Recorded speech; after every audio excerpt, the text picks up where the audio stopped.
शुक्लांबरधरं विष्णुं शशिवर्णं चतुर्भुजं प्रसन्नवदनं ध्यायेत् सर्वविघ्नोपशान्तये।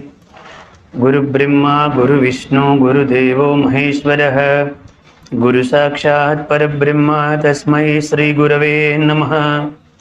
ओम साईश्वराय विद्महे सत्यदेवाय धीमहि तन्नः सर्वः प्रचोदयात्। ओम भूर्भुवः स्वः तत्सवितुर्वरेण्यं भर्गो देवस्य धीमहि धियो यो नः प्रचोदयात्। व्यासाय विष्णुरूपाय व्यासरूपाय विष्णवे नमो वै ब्रह्मनिधये वासिष्ठाय नमो नमः। कूजन्तं राम रामेति मधुरं मधुराक्षरम् आरुह्य कविताशाखां वन्दे वाल्मीकिकोकिलं। श्रुतिस्मृतिपुराणानाम् आलयं करुणालयं नमामि भगवत्पादां शङ्करं लोकशङ्करां। वागर्धाविव सम्पृक्तौ वागर्धप्रतिपत्तये जगतः पितरौ वन्दे पार्वती परमेश्वरौ। श्रीराम राम रामेति रमे रामे मनोरमे सहस्रनाम तत्तुल्यं रामनामवरानने। आपदामपहर्तारं धातारं सर्वसम्पदां लोकाभिरामं श्रीरामं भूयो भूयो नमाम्यहम्। यत्र यत्र रघुनाथकीर्तनं तत्र तत्र कृतमस्तकाञ्जलिं बाष्पवारि परिपूर्णलोचनं मारुतिं नमत राक्षसान्तकं। वसुदेवसुतं देवं कंसचाणूरमर्दनं देवकी परमानन्दं कृष्णं वन्दे जगद्गुरुम्। हरे राम राम राम हरे हरे हरे कृष्ण कृष्ण कृष्ण हरे हरे।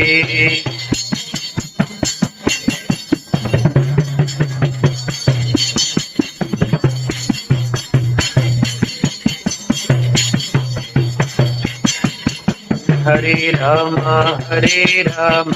राम राम हरे हरे हरे कृष्ण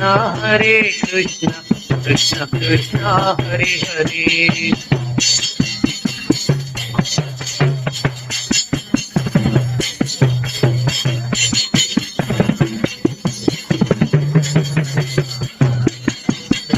हरे राम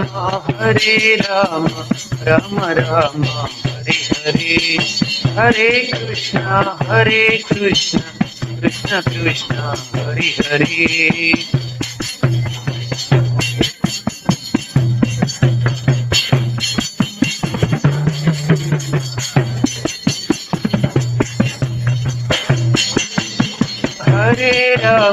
हरे राम राम राम हरे हरे हरे कृष्ण कृष्ण कृष्ण हरे हरे।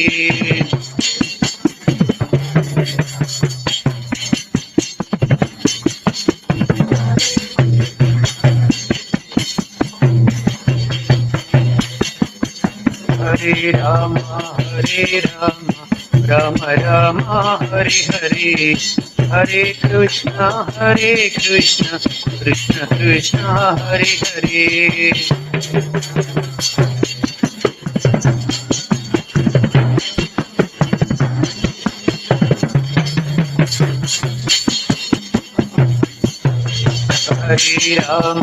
हरे राम राम राम हरे हरे हरे कृष्ण कृष्ण कृष्ण हरे हरे।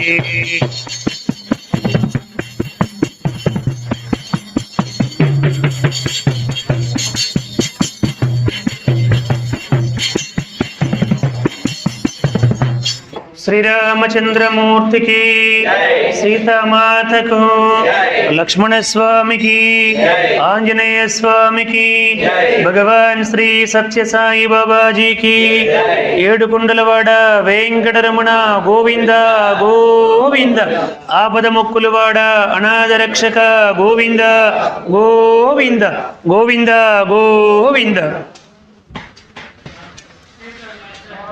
ఎవ్వని అవతారం ఎల్ల భూతములకు సుఖముని వృద్ధియు సొరది చేయు. ఎవ్వని అవతారము ఎల్ల భూతములకు సుఖమును వృద్ధియు సొరది చేయు. ఎవ్వని శుభనామం ఏ ప్రొద్దు నుడవంగ సంసార బంధంబు సమసిపోవు. ఎవ్వని శుభనామం ఏ ప్రొద్దు నుడవంగ సంసార బంధంబు సమసిపోవు. ఎవ్వని చరితంబు హృదయంబు చేర్పంగా భయమంది మృత్యువు పరువు పెట్టు. ఎవ్వని పదసది నేపారు జలములు సేవింప నైర్మల్య సిద్ధి కలుగు. తపస్సులెవ్వని పాదము తగిలి శాంతి తెరువుగాంచిరి. వసుదేవ దేవకులకెవ్వడుదయించే తత్కథలెల్ల వినంగ నిచ్చెపుట్టే నిరిగింపుడిద్ద చరిత అంటాడు భాగవతములు. అంటే ఎవ్వని అవతారం ఎల్ల భూతములకు సుఖమును వృద్ధియు సొరది చేయు. ఏ అవతార పురుషుని గురించి మనము తెలుసుకుంటే, అతని యొక్క దివ్య లీలలన్నీ కూడా మనకు వింటే మనకు సుఖము లోపల ఆత్మసుఖము వృద్ధి చెందిపోతూ ఉంటుంది. ఎవ్వని శుభనామం ఏ ప్రొద్దు నుడవంగ సంసార బంధంబు సమసిపోవు. ఎవరి యొక్క నామాన్ని స్మరిస్తే ఈ సంసార బంధమంతా కూడా తొలగిపోయి పరమాత్ముడి యందు మనస్సు లగ్నమవుతుంది. శ్రీకృష్ణ పరమాత్ముడికి మేనత్తైనటువంటి కుంతి అడిగింది. ఏమని అడిగింది?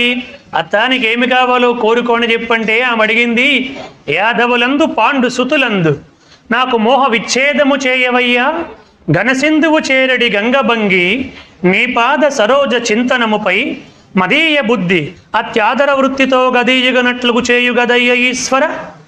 అంటే యాదవులందు పాండు సుతులందు, యాదవులంటే తన కుటుంబము, పాండు సుతులంటే తన కొడుకులే కానీ పాండు సుతులు అన్నదన్నమాట, పాండు పుత్రుల యందు నాకు మోహ విచ్ఛేదము చేయవయ్యా. వాళ్ళెవరి పట్ల కూడా నాకు మోహము లేకుండా చేసే. ఘనసింధువు చేరడి గంగభంగి అంటే ఎక్కడో ప్రయాణమైనటువంటి ఆ గంగమ్మ అనేక ప్రాంతాలు ప్రయాణము చేసి చేసి చేసి కోట్లాది మంది దాహార్తిని తీర్చి కొన్ని కోట్ల ఎకరాలు సస్యశ్యామలముగా పాడి పంటలతో పండేలాగా అనుగ్రహించి చివరికి వెళ్ళి ఎక్కడ కలిసింది? సింధువులో కలిసిపోయింది, అంటే సముద్రములో కలిసిపోయింది. అలాగా మదీయ బుద్ధి అత్యాదర వృత్తితో గదీయగనట్లుగు చేయు గదయ్య ఈశ్వర. నా బుద్ధి కూడా అలాగ నీ పాదార విందముల యందు కలిసిపోయినట్టుగా చేయి అని చెప్పి ప్రార్థన చేసింది కుంతీమాత శ్రీకృష్ణ పరమాత్ముడిని. అలా కొంచెం వాటర్ చేంజ్ అయింది కదా, take some time, 1 more day I need maybe. అట్లా ఎవ్వని అవతారం ఎల్ల భూతములకు సుఖమును వృద్ధియు సొరది చేయు. ఎవ్వని శుభనామం ఏ ప్రొద్దు నుడవంగ సంసార బంధంబు సమసిపోవు. ఎవ్వని చరితంబు హృదయంబు చేర్పంగా భయమంది మృత్యువు పరువు పెట్టు. ఎవ్వని చరిత మన హృదయములో గనుక చేరిస్తే ఆ మృత్యువుకు కూడా భయమేసి పారిపోతుందంట. మృత్యువు కూడా రావడానికి భయపడిపోతుందంట. ఎక్కడికి రావడానికి? పరమాత్ముడు చరిత్ర ఎక్కడైతే జరుగుతూ ఉంటుందో, ఎక్కడైతే వింటూ ఉంటారో అక్కడికి మృత్యువు కూడా రావడానికి భయపడిపోతూ ఉంటుందంట. ఎవ్వని పదసది నేపారు జలములు సేవింప నైర్మల్య సిద్ధి కలుగు. తపస్సులు ఎవ్వని ఆ ఎవ్వరి యొక్క తపస్సులందరూ కూడా ఎవ్వని యొక్క కీర్తిని నిరంతరం కూడా కీర్తిస్తూ, ఎవ్వని గుణగణాలను కీర్తిస్తూ వారి జన్మని సార్థకము చేసుకుంటున్నారో అటువంటి ఆ శ్రీకృష్ణ పరమాత్ముడి యొక్క ఆ భగవంతుడి యొక్క దివ్య లీలలని తెలుసుకోవాలని నేను అనుకుంటున్నాను, నాకు తెలియపరచండి అని ప్రార్థన చేశాడు. ప్రార్థన చేస్తే మనకి యొక్క అష్టాదశ పురాణాలు, ఉపపురాణాలు ఇవన్నీ కూడా మనకు వచ్చాయి. అందులో భాగంగా మనం ఈరోజు శ్రీ వెంకటాచల మహత్య అని చెప్పుకుంటూ ఉన్నాము. స్కాంద పురాణ అంతర్గతముగా ఎక్కడి నుంచి చెప్తున్నామండి? స్కాంద పురాణ అంతర్గతముగా దాదాపు 12 పురాణాలు వెంకటాచల మహత్యాన్ని అత్యద్భుతముగా కీర్తించాయి. మనము ప్రధానంగా స్కాంద పురాణాన్ని ఆధారము చేసుకొని 4 మంచి విషయాలు శ్రీ వెంకటేశ్వర స్వామి వారి యొక్క చరిత్రను చెప్పుకునే ప్రయత్నం చేస్తున్నాం. ఈ చెప్పడములో అనేక పురాణాలు అనేక విధముగా వర్ణించి ఉంటాయి. కాబట్టి ఎలా చెప్పినప్పటికీ అదేమి పెద్ద దోషము కాదని మనకి శాస్త్రము చెప్పింది. ఏమన్నది? అపశబ్దంబులు గూడియున్ హరిచరిత్రాలాపములు సర్వపాప పరిత్యాగము చేయుగావున హరిన్ భావించుచున్ పాడుచున్ జపములు చేయుచున్ వినులను వినుచున్ నశ్రాంతంబు కీర్తించుచున్ తపస్సులు సాధులు ధన్యులవుదురు గదా తత్వజ్ఞ చింతింపుమా. అపశబ్దంబులు గూడియును హరిచరిత్రాలాపములు సర్వపాప పరిత్యాగము చేయుగావున. ఒకవేళ మనము దాన్ని బాగా వర్ణించడములో, ఆ కథని అంత బాగా రక్తి కట్టించడములో, దాన్ని అందరికీ అర్థమైనట్టుగా చెప్పడములో చిన్న చిన్న అపశబ్దంబులు ఏమైనా ఒకవేళ దొర్లిపోయినా అంత మాత్రానికి నీకేమీ పెద్ద పాపము దోషము ఏమీ రాదు. ఎందుకంటే ఏ విధముగా విన్నప్పటికీ ఏ విధముగా తెలుసుకున్నప్పటికీ మొత్తానికి హరిచరిత్రాలాపములు సర్వపాప పరిత్యాగము చేయుగావున. ఆ హరి గురించి ఏ విధముగా మాట్లాడినప్పటికీ కూడా అవేమి చేస్తాయని చెప్పంటే మన పాపాల్ని భస్మీభూతము చేస్తాయి. కాబట్టి ఎలా వినప్పటికీ ఎలా తెలుసుకున్నప్పటికీ ఆ శ్రీమన్నారాయణుడి గురించి ఎల్లప్పుడూ తెలుసుకోవడం కోసమే ప్రయత్నం చేయాలి అని చెప్పారు. ఎందుకోసం చెప్పారు? హరుణకు న విభీషణునికి అద్రిజుకున్ తిరుమంత్రరాజమై కరికి నహల్యకు ద్రుపద కన్యకు నార్తి హరించు చుట్టమై పరగనయట్టిని పతిత పావన నామము నా జిహ్వపై నిరంతరము నటింపజేయమిక దాశరథి కరుణాపయోనిధి అంటాడు గోపరాజు. చూడండి, హరుణకు న విభీషణునకు అద్రిజుకున్ తిరుమంత్రరాజమై కరికి నహల్యకు ద్రుపద కన్యకు ఆర్తి హరించు చుట్టమై, వాళ్ళందరి యొక్క ఆర్తిని హరించింది. పరగనయట్టి నీ పతిత పావన నామము నా జిహ్వపై నిరంతరము నటింపజేయమి కదా సరది కరుణాపయోనిది. ఎందుకంటే ఆ పరమాత్ముడి యొక్క నామము తప్ప ఈ సంసార రూపంలో ఉన్నటువంటి ఈ మృత్యు రూపమైనటువంటి సంసారాన్ని దాటించే శక్తి ఆ పరమాత్మ నామానికి, ఆ పరమాత్ముడి యొక్క దివ్య చరిత్రకి తప్ప మరొకదానికి లేదు. అందుకని రామ, కృష్ణ, గోవింద, దామోదర, వాసుదేవ, నారాయణ, జగన్మాత అని చెప్పి ఆ భగవంతుడి యొక్క దివ్య లీలా గుణగణ విశేషణాల్ని ఎల్లప్పుడూ కూడా కీర్తించమని మహాత్ములందరూ, గురువులందరూ, పెద్దలందరూ మనకి చెబుతూ వచ్చారు. ఒకసారి అందరూ కూడా వెనకాతలు పాడండి. రామ అనరాధ మరొకసారి రామ అనరాధ.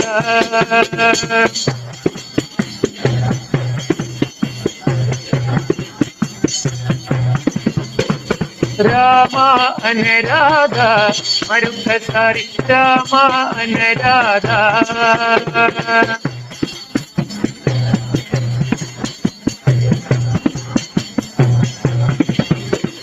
రామ అంటే రోగము తొలగును, రామ అంటే రోగము తొలగును. కృష్ణ అనరాధ మరొకసారి కృష్ణ అనరాధ.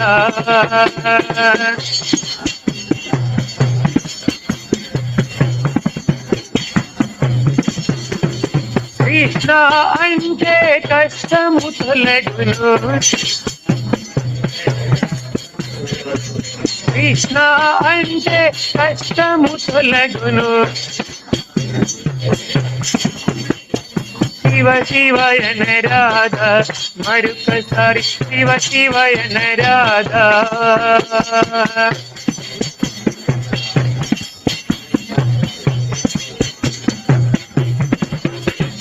శివ శివ అంటే చింతలు తొలగును,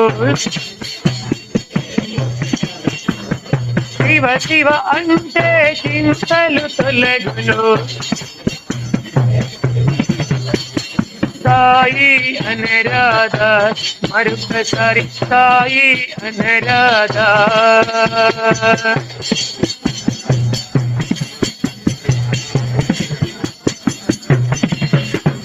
సాయి అంటే సౌఖ్యము కలుగును, సాయి అంటే సౌఖ్యము కలుగును. బాబా అనరాధ మరొకసారి బాబా అనరాధ.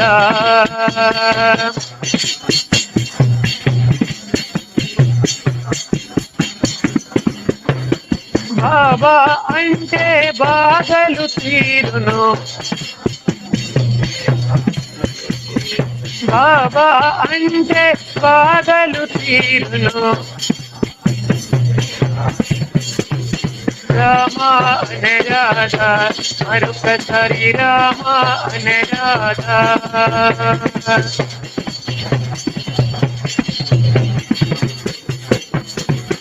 రామ అంటే రోగము తొలగును, కృష్ణ అంటే కష్టము తొలగును. శివ శివ అంటే చింతలు తొలగును. సాయి అంటే సౌఖ్యము కలుగును. బాబా అంటే బాధలు తీరును. బాబా అనే రాధా మరొకసారి బాబా అనే రాధా. ఏడుకొండలవాడ వెంకటరమణ గోవింద గోవింద. ఆపద మొక్కులువాడ అనాథ రక్షక గోవింద గోవింద గోవింద గోవింద. నిన్నటి రోజున ఎక్కడ ఆగామండి చెప్పాలి? నిన్నటి రోజున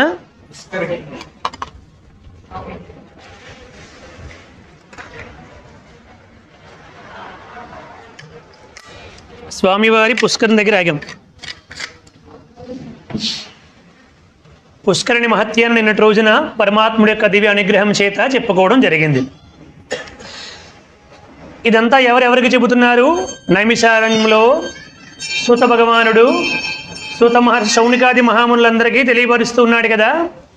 ఇప్పుడు తుంబురు తీర్థం అని చెప్పి మనకి కొండపైన ఉంది, వెంకటాద్రి పైన. ఆ తుంబురు తీర్థం యొక్క మహాత్మ్యాన్ని చెబుతూ ఉన్నారు, జాగ్రత్తగా ఆలకించండి అని చెప్పి చెప్పడం జరిగింది.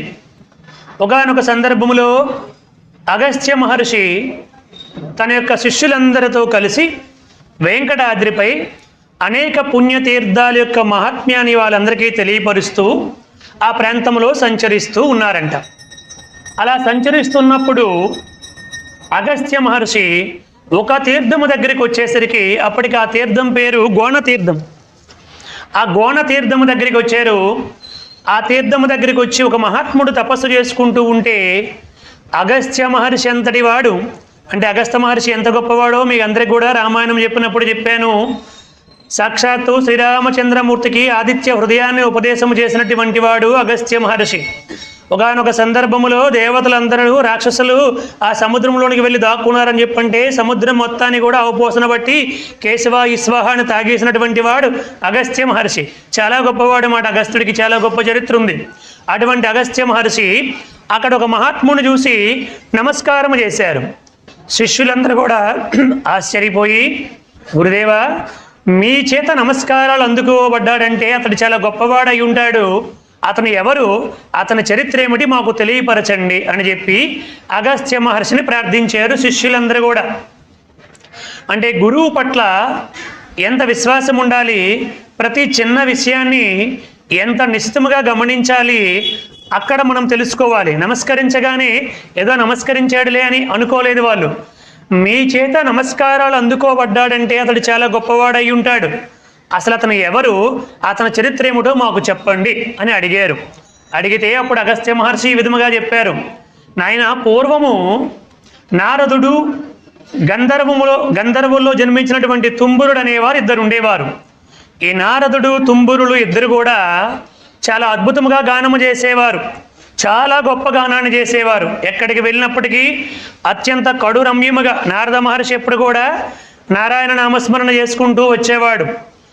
ఈ తుంబురుడు కూడా నారదుడితో సమానమైనటువంటి గాత్రాన్ని కలిగి ఉండినప్పటికీ కూడా నారద మహర్షి కేవలం నారాయణుని మాత్రమే స్మరించేవాడు. తుంబురుడు మాత్రము ఎప్పుడు ఎక్కడికి ఎవరి దగ్గరికి వెళ్తే వాళ్ళని పొగిడేవాడు. ఇక్కడ చిన్న తేడా ఉంది చూడండి. మనము కూడా మన యొక్క అవసరాలను బట్టి ఎవరి దగ్గరికి వెళ్తే వాళ్ళని నువ్వు ఇంద్రుడివి, చంద్రుడివి, మహేంద్రుడివి అని అనేస్తూ ఉంటాం. కానీ నారద మహర్షి మాత్రము అలా అనకుండా కేవలం ఎల్లప్పుడూ నారాయణ నామస్మరణే చేశాడు. ఎక్కడికి వెళ్ళినప్పటికీ కూడా నారదుడు వచ్చాడంటే నారాయణ నారాయణ అనుకుంటూ వస్తాడు. మనందరం కూడా మనకి అనేక చిత్రాలు కూడా చూపిస్తుంటారు అతని యొక్క గొప్పతనాన్ని. అందుకే అతను ఏమంటాడు, స్మరణే శరణము భువిలో నరునకు ముక్తికాంక్షులకు శాంతి పొందుటకు నారాయణ హరినారాయణ నారాయణ హరినారాయణ స్మరణే శరణము భువిలో నరునకు. ఎల్లప్పుడూ ఎవరి దగ్గరికి వెళ్ళినప్పుడు కూడా నారాయణ నామస్మరణ చేసుకుంటూనే వచ్చాడు. మనం ఇప్పుడు బొట్టు పెట్టుకుంటాము. మనం ఆఫీసులోకి వెళ్తే బొట్టు ఉంటే అందరూ మనల్ని చూసి ఏమని అనుకుంటారేమని బొట్టు కూడా జరిపేస్తాం. చాలామంది అట్లా చేస్తూ ఉంటారు కదండి. ఈ బొట్టు చూస్తే మనల్ని ఏమైనా భక్తులు అనుకుంటారేమో, వీడికి ఇప్పుడే భక్తి వచ్చేసిందా ఏమని అనుకుంటారేమో అని సిగ్గుపడుతూ ఉంటాము. కానీ ఎల్లప్పుడూ నారాయణ నామస్మరణే చేసుకుంటూ వచ్చాడు నారద మహర్షి. ఈ లోకానికి అదే అందించాడు. ఎవరి దగ్గరికి వెళ్ళని, వాడు శత్రువు అవని, మిత్రువు అవని, గంధర్వుడవని, రాక్షసుడవని, ఎవరవని, వాళ్ళ దగ్గరికి వెళ్ళినప్పుడంతా నారాయణ నామస్మరణే చేశాడు. మరి 6 ఏండ్ల ప్రహ్లాదుడు తండ్రి ఎవరండి? హిరణ్యకశిపుడు, రాక్షసుడు. రాక్షసుడు దగ్గర ఉన్నప్పటికీ, రాక్షసుడి గర్భములో పుట్టినప్పటికీ కూడా నారాయణ నామస్మరణే చేశాడు. అతడు ఎందుకు చేస్తున్నామని గద్దించి అడిగాడు. అనేక ఇబ్బందులు గురి చేశాడు. ఏనుగుల చేత త్రొక్కించాడు, పాముల చేత కరిపించాడు, అగ్నిలో త్రోయించాడు, సముద్రం మధ్యన పడించేశాడు, విషసర్పాల చేత పొడిపించాడు, అనేక కొండలపై నుంచి బండలపై నుంచి కిందకు దొర్లించేశాడు, పెద్ద పెద్ద బండల మీద మోదించి విరగొట్టించాడు. అయినప్పటికీ నారాయణ నామస్మరణ మానేడా ప్రహ్లాదుడు? మానలేదు సరికదా. ఆయన చెప్పాడు, మందార మకరంద మాధుర్యమును తేలు మధుపంబు పోవునే మదనములకు నిర్మల మందాకిని వీచికలు తూగు రాయంచు జనునే తరంగిణులకు లలిత రసాల పల్లవి కాదే చొక్కు కోయిల చేరునే కుటజములకు పూర్ణేంద్ర చంద్రికా స్పర్ధ చకౌరక మరుగునే సాంద్ర నిహారములకు అంబుజోదర దివ్య పాదారవింద చింతనామృత పాన విశేషమత్త చిత్తము ఏ రీతి ఇతరంబు చేరనేర్తు వినిత గుణశీల మాటలు వేయనేలా. ఏమిటి నాన్న, ఎల్లప్పుడూ ఆ నారాయణుడి యొక్క పాద పద్మముల యందే నా మనస్సు లగ్నమై ఉంటుంది తప్ప అన్యమైన విషయాలపైన వాళ్ళదు నాన్న అని చెప్పి అనేక ఉదాహరణలు తీసుకుని వచ్చి చెప్పాడు. అంటే రాక్షసుడి దగ్గర ఉన్నప్పటికీ కూడా నారాయణ నామస్మరణ మానలేదు. ఇక్కడ ఈ గంధర్వుడు ఏమి చేసేవాడంటే, ఈ తుంబురుడు అనేక ప్రాంతాలకు వెళ్ళి ఎవరి దగ్గరికి వెళ్తే వాళ్ళనే పొగుడుతూ వచ్చేవాడు. అందుకోసమని చెప్పి ఏమైందంటే, ఇక్కడ నారదుడికి వచ్చినంత గొప్ప కీర్తి, గొప్ప పేరు తుంబురుడికి రాలేదు. ఈ విషయాన్ని తుంబురుడు గ్రహించలేకపోయాడు. ఏమిటి, నేను అతనిలాగే పాడుతున్నాను కదా, నా గాత్రం కూడా బాగుంటుంది కదా, మరి నాకెందుకు ఎవరు గౌరవించడం లేదు, అతన్నే అందరూ బాగా గౌరవిస్తున్నారే అని లోపల అసూయపడ్డాడు. మనలో కూడా కొన్ని బలహీనతలు ఉంటాయి. కొంతమందికి చాలా గౌరవం వస్తుంది, కొంతమందికి చాలా కీర్తి వస్తుంది, కొంతమందికి చాలా పేరు ప్రఖ్యాతులు వస్తాయి. అలా ఎందుకు వచ్చాయి? నాలో ఉన్న బలహీనత ఏమిటి, అతనిలో ఉండే గొప్పతనం ఏమిటి, అతనికి రావడానికి నాకు రాకపోవడానికి కారణం ఏమిటి అని కొంచెం జాగ్రత్తగా ఆలోచించినా లేదా దైవ అనుగ్రహము అని అంగీకరించినా పర్వాలేదు. కానీ మనిషి ఏమి చేస్తాడంటే, ఎదుటి వాళ్ళకు వచ్చే గొప్పతనాన్ని సహించలేక అతనేమంత గొప్పవాడు కాదు అని చెప్పడానికి ప్రయత్నిస్తాడు వెనకాతల. మీరు గమనించండి, ఎక్కడైనా సరే ఎవరైనా అతని గురించి మంచిగా అన్నారనుకోండి, ఇతను వెంటనే మీరు అలా అనుకుంటున్నారు కానండి, అతను అంత మంచివాడు కాదండి, అంతకు పూర్వం అలా చేశాడు, అంతకు పూర్వం ఇలా చేశాడు, వాళ్ళతో ఇలా చెప్పాడు, వీళ్ళతో ఇలా చెప్పాడని ఏదో ఒక విధముగా మంచివాడు అని వాళ్ళు అంటున్నటువంటి వ్యక్తిని అంత మంచివాడు కాదు అని చెప్పడానికి ప్రయత్నం చేస్తాడు. ఒకటి గుర్తుపెట్టుకోండి, ఎవరైనా మంచివాళ్ళు అంటూ ఉండేటప్పుడు వాళ్ళు మంచివాళ్ళు కాదు అని అన్నంత మాత్రాన మీరు మంచివాళ్ళు అయిపోతారా? అవుతామా? అవము, ఇంకా చెడ్డవాళ్ళం అయిపోతాం. అలా అంటున్న కొద్ది మనం ఇంకా ఇంకా ఇంకా చెడ్డవాళ్ళం అయిపోతాం తప్ప మంచి వాళ్ళం అయితే కాలేము. కాబట్టి ఇక్కడ ఇతను గ్రహించలేక చాలా కోపాన్ని, అసూయ ద్వేషాలని పెంచుకున్నాడు. ఒకానొక సందర్భములో భార్య వచ్చి మాట్లాడుతూ ఉంటే, ఎందుకలా అరుస్తూ ఉన్నావు, బెకబెకమని కప్పలాగా మండుకోబవ, నువ్వు కప్పవైపోదుగాక అని భార్యకి శాపం పెట్టేశాడు. ఆ భార్య ఏమో కప్పైపోయింది. ఇంకా అతనికి కోపం తీరలేదు, అదే ఆలోచనతో ఉన్నాడు. ఏమిటి, అందరూ నారదుడిని విపరీతంగా పొగుడుతారు, విపరీతంగా గౌరవిస్తారు, గొప్పవాడు అంటారు, నన్ను ఎవరు కూడా గౌరవించడం లేదే అని చాలా బాధపడ్డాడు, ఆలోచన చేశాడు. అదే సమయములో భూలోకములో ప్రాచీన బర్హుడు అనేటువంటి ఒక మహారాజు ఉన్నాడు. ఆ మహారాజు దగ్గరికి వచ్చి ఒక గొప్ప గాత్ర కచేరీ పెట్టాడు. ఆ గాత్రంలో గొప్పగా అతని పైన వర్ణించాడు. మనకి అన్నమాచార్య చరిత్రలో చెబుతాడు, అన్నమయ్యకి ఆ మహారాజు ఏమన్నాడండి, నా మీద కీర్తించమన్నాడు. ఈరోజు మా పెళ్లి రోజయ్యా, నువ్వు అన్నమయ్య మీద, భగవంతుడి మీద, వెంకటేశ్వర స్వామి మీద ఎన్నో గొప్ప కీర్తనలు రచించేవి కదా, నా మీద నా భార్య మీద కలిసి ఏమైనా 4 మంచి పాటలు పాడరాదంటాడు. అప్పుడు అన్నమయ్య ఏమన్నాడు, నరహరును కీర్తించు నా నాలుకతో నరుణ్ణి కీర్తించడమా, కీర్తించనగాక కీర్తించనన్నాడు. ప్రభువుగా ఆజ్ఞాపిస్తున్నానన్నాడు, నేను ధిక్కరిస్తున్నానన్నాడు. వీడిని తీసుకెళ్ళి చెరసాల్లో బంధించండిరా. చెరుక బెల్లం పెట్ట అంటే పెడుతుందా, దాన్ని గానుగులో వేసి పీల్చి పిప్పు చేస్తే అప్పుడు పాకం పుడుతుంది, బెల్లం తయారవుతుంది. కాబట్టి వీడిని బాగా కొట్టి వీడి చేత నా పైన పాటలు పాడింపజేయండి అని చెప్పాడు. అక్కడ తనిఖీళ్ళ బారిని అద్భుతంగా చూపించాడు అన్నమాచార్య సినిమాలో. ఎందుకయ్యా అనవసరంగా దెబ్బలు తింటావు, మహారాజు తలుచుకుంటే నిన్ను ఏమైనా చేయగలుగుతాడు, ఏమి చేయమన్నాడయ్యా, 4 పాటలు పాడమన్నాడు, అంతే కదా, నువ్వు అంత గొప్పవాడివి ఇంత గొప్పవాడివి, అవి చేసేవు ఇవి చేసేవు అని ఏవో 4 పాటలు పాడేస్తే అయిపోలే అని అంటాడు. లేదు నరహరుని కీర్తించు నా నాలుకతో నరుణ్ణి కీర్తించినగాక కీర్తించనంటాడు అన్నమయ్య. కీర్తించకపోతే దిక్కులేని చావు చచ్చిపోతావయ్యా అంటాడు. అప్పుడు అన్నమయ్య నవ్వుతూ అంటాడు, నాకు దిక్కు లేదా అంటాడు. అప్పుడు ఆయనకి చాలా కోపం వచ్చి, ఎవరున్నారు ఆయన నీకు దిక్కు, ఎవరున్నారు రమ్మ నీకు దిక్కు ఎవరున్నారో అని అంటాడు.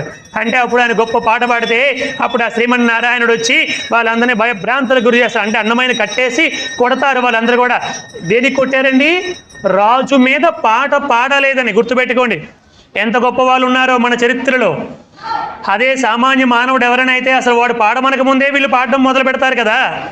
ఇక్కడికి వచ్చి నీకు గొప్ప రాజ్యాలు ఇస్తాను, భోగభాగ్యాలు ఇస్తాను, సంపదలు ఇస్తాను, అన్నీ ఇస్తాను, నా మీద పాడని చెప్పని కూడా పాడలేదు. చూడండి ఎంత గొప్ప వాళ్ళు ఉన్నారు మన భారతదేశంలో.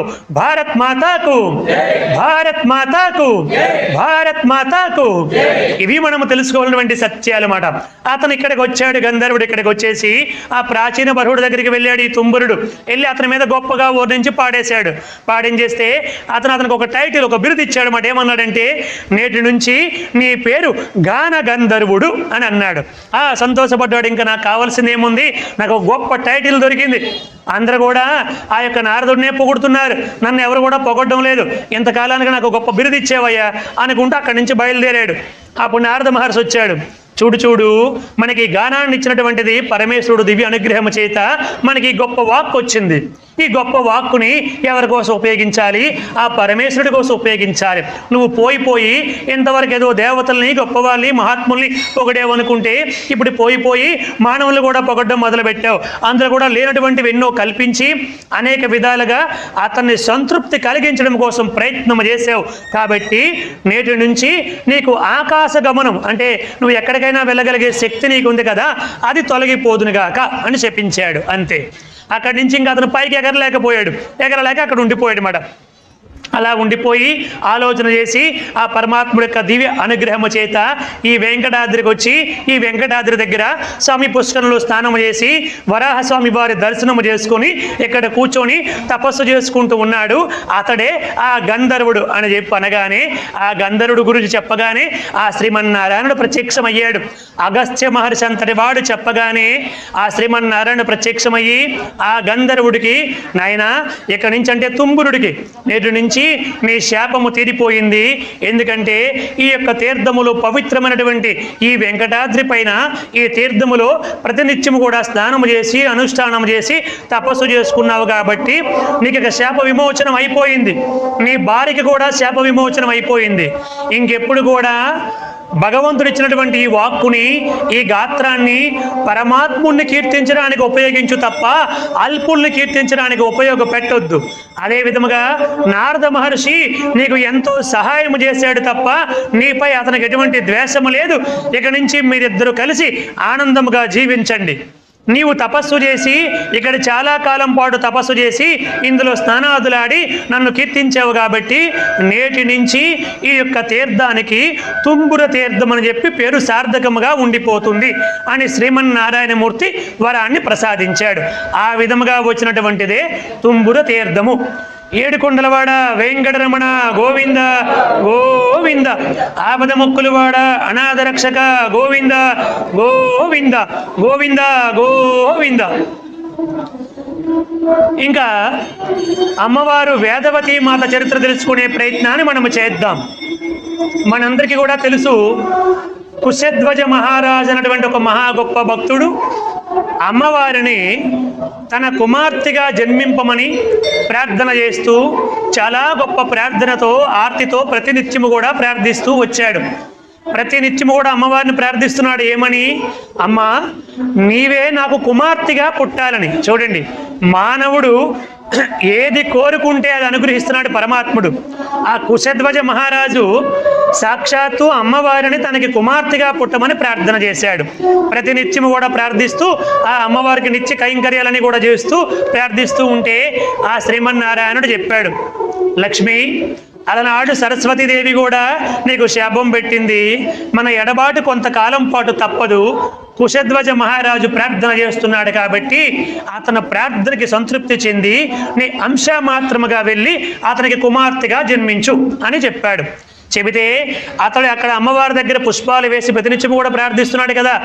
లక్ష్మీం క్షీర సముద్రరాజతనయాం శ్రీరంగధామేశ్వరీం దాశీభూత సమస్త దేవ వనితాం లోకైక దీపాంకురాం శ్రీమన్మందకటాక్షలబ్ధ విభవద్ బ్రహ్మేంద్ర గంగాధరాం త్వాం త్రైలోక్య కుటుంబినీం సరసిజాం వందే ముకుంద ప్రియాం అని చెప్పి ప్రార్థన చేస్తూ ఉంటే ఏ పుష్పాలైతే అక్కడ అమ్మవారి ముందు సమర్పించాడో ఆ పుష్పములో నుంచే అమ్మవారు ఉద్భవించారు. వేదాలు వల్లిస్తూ ఉండగా ఆ పుష్పాలు సమర్పిస్తూ ఉండగా ఆ పుష్పము నుంచి పుట్టింది కాబట్టి, వేదాలు వల్లిస్తూ ఉండగా పుట్టింది కాబట్టి ఆకాశవాణి నారదాది మహర్షులు వచ్చి ఆమెకి వేదవతి అని నామకరణం చేశారు. ఆమె పుట్టింది, ఆనందించాడు కుశధ్వజ మహారాజు. అమ్మ జగన్మాతే నాకు కుమార్తెగా పుట్టిందని చాలా సంతోషపడ్డాడు. ఆవిడ పెరుగుతూ రాగా అంటే 16 రోజులు వయస్సు వచ్చేసరికి 16 సంవత్సరముల నిండు యవ్వనవతిగా మారిపోయింది వేదవతి. ఎందుకంటే అమ్మవారి యొక్క అంశ కాబట్టి. అలా మారిపోయిన తర్వాత, అమ్మ ఇప్పుడు నీకు యవ్వనం అంకురించింది కాబట్టి నీకు వివాహం చేస్తాను అని కుశధ్వజ మహారాజు వచ్చి అమ్మవారి దగ్గర తన మనస్సు భావాన్ని తెలియపరిస్తే అప్పుడు అమ్మన్నది, లేదు లేదు, శ్రీమన్నారాయణుడే నాకు భర్త, నేను అతన్నే వివాహం చేసుకుంటాను తప్ప అన్యుల్ని వివాహము చేసుకోను తండ్రి. మీరు కుమార్తెగా జన్మించమని ప్రార్థన చేశారు కాబట్టి జన్మించాను. ఇక నాకు భర్త, నాకు సర్వము కూడా శ్రీమన్నారాయణుడే కాబట్టి తండ్రి మీరు అనుమతిస్తే నేను వెళ్ళి ఆ నారాయణుడి గురించి తపస్సు చేసుకుంటానని చెప్పి అన్నాడు. అలా అనగానే వేదవతి ఎప్పుడైతే అలా ప్రార్థించిందో తండ్రికి తెలుసు కదా, నారదాది మహాత్ములు కూడా వచ్చి చెప్పారు కదా, ఈవిడ సాక్షాత్తు లక్ష్మీదేవి యొక్క అంశయ్య కాబట్టి ఆమె కోరుకున్నది ఏదైతే ఆ కోరికను నెరవేర్చు అని చెప్పడం జరిగింది. కాబట్టి కుశధ్వజ మహారాజు ఆనందముగా సరే అమ్మ నీ దయ అని చెబితే అమ్మవారు వెళ్ళి ఓం నమో నారాయణాయ, ఓం నమో నారాయణాయ, ఓం నమో నారాయణాయ అంటూ స్వామివారిని తపస్సు చేయడం ప్రారంభించింది. అలా తపస్సు చేస్తూ ఉంటే ఈ విషయం ఎవరికి తెలిసింది? రావణాసురుడికి తెలిసిందండి.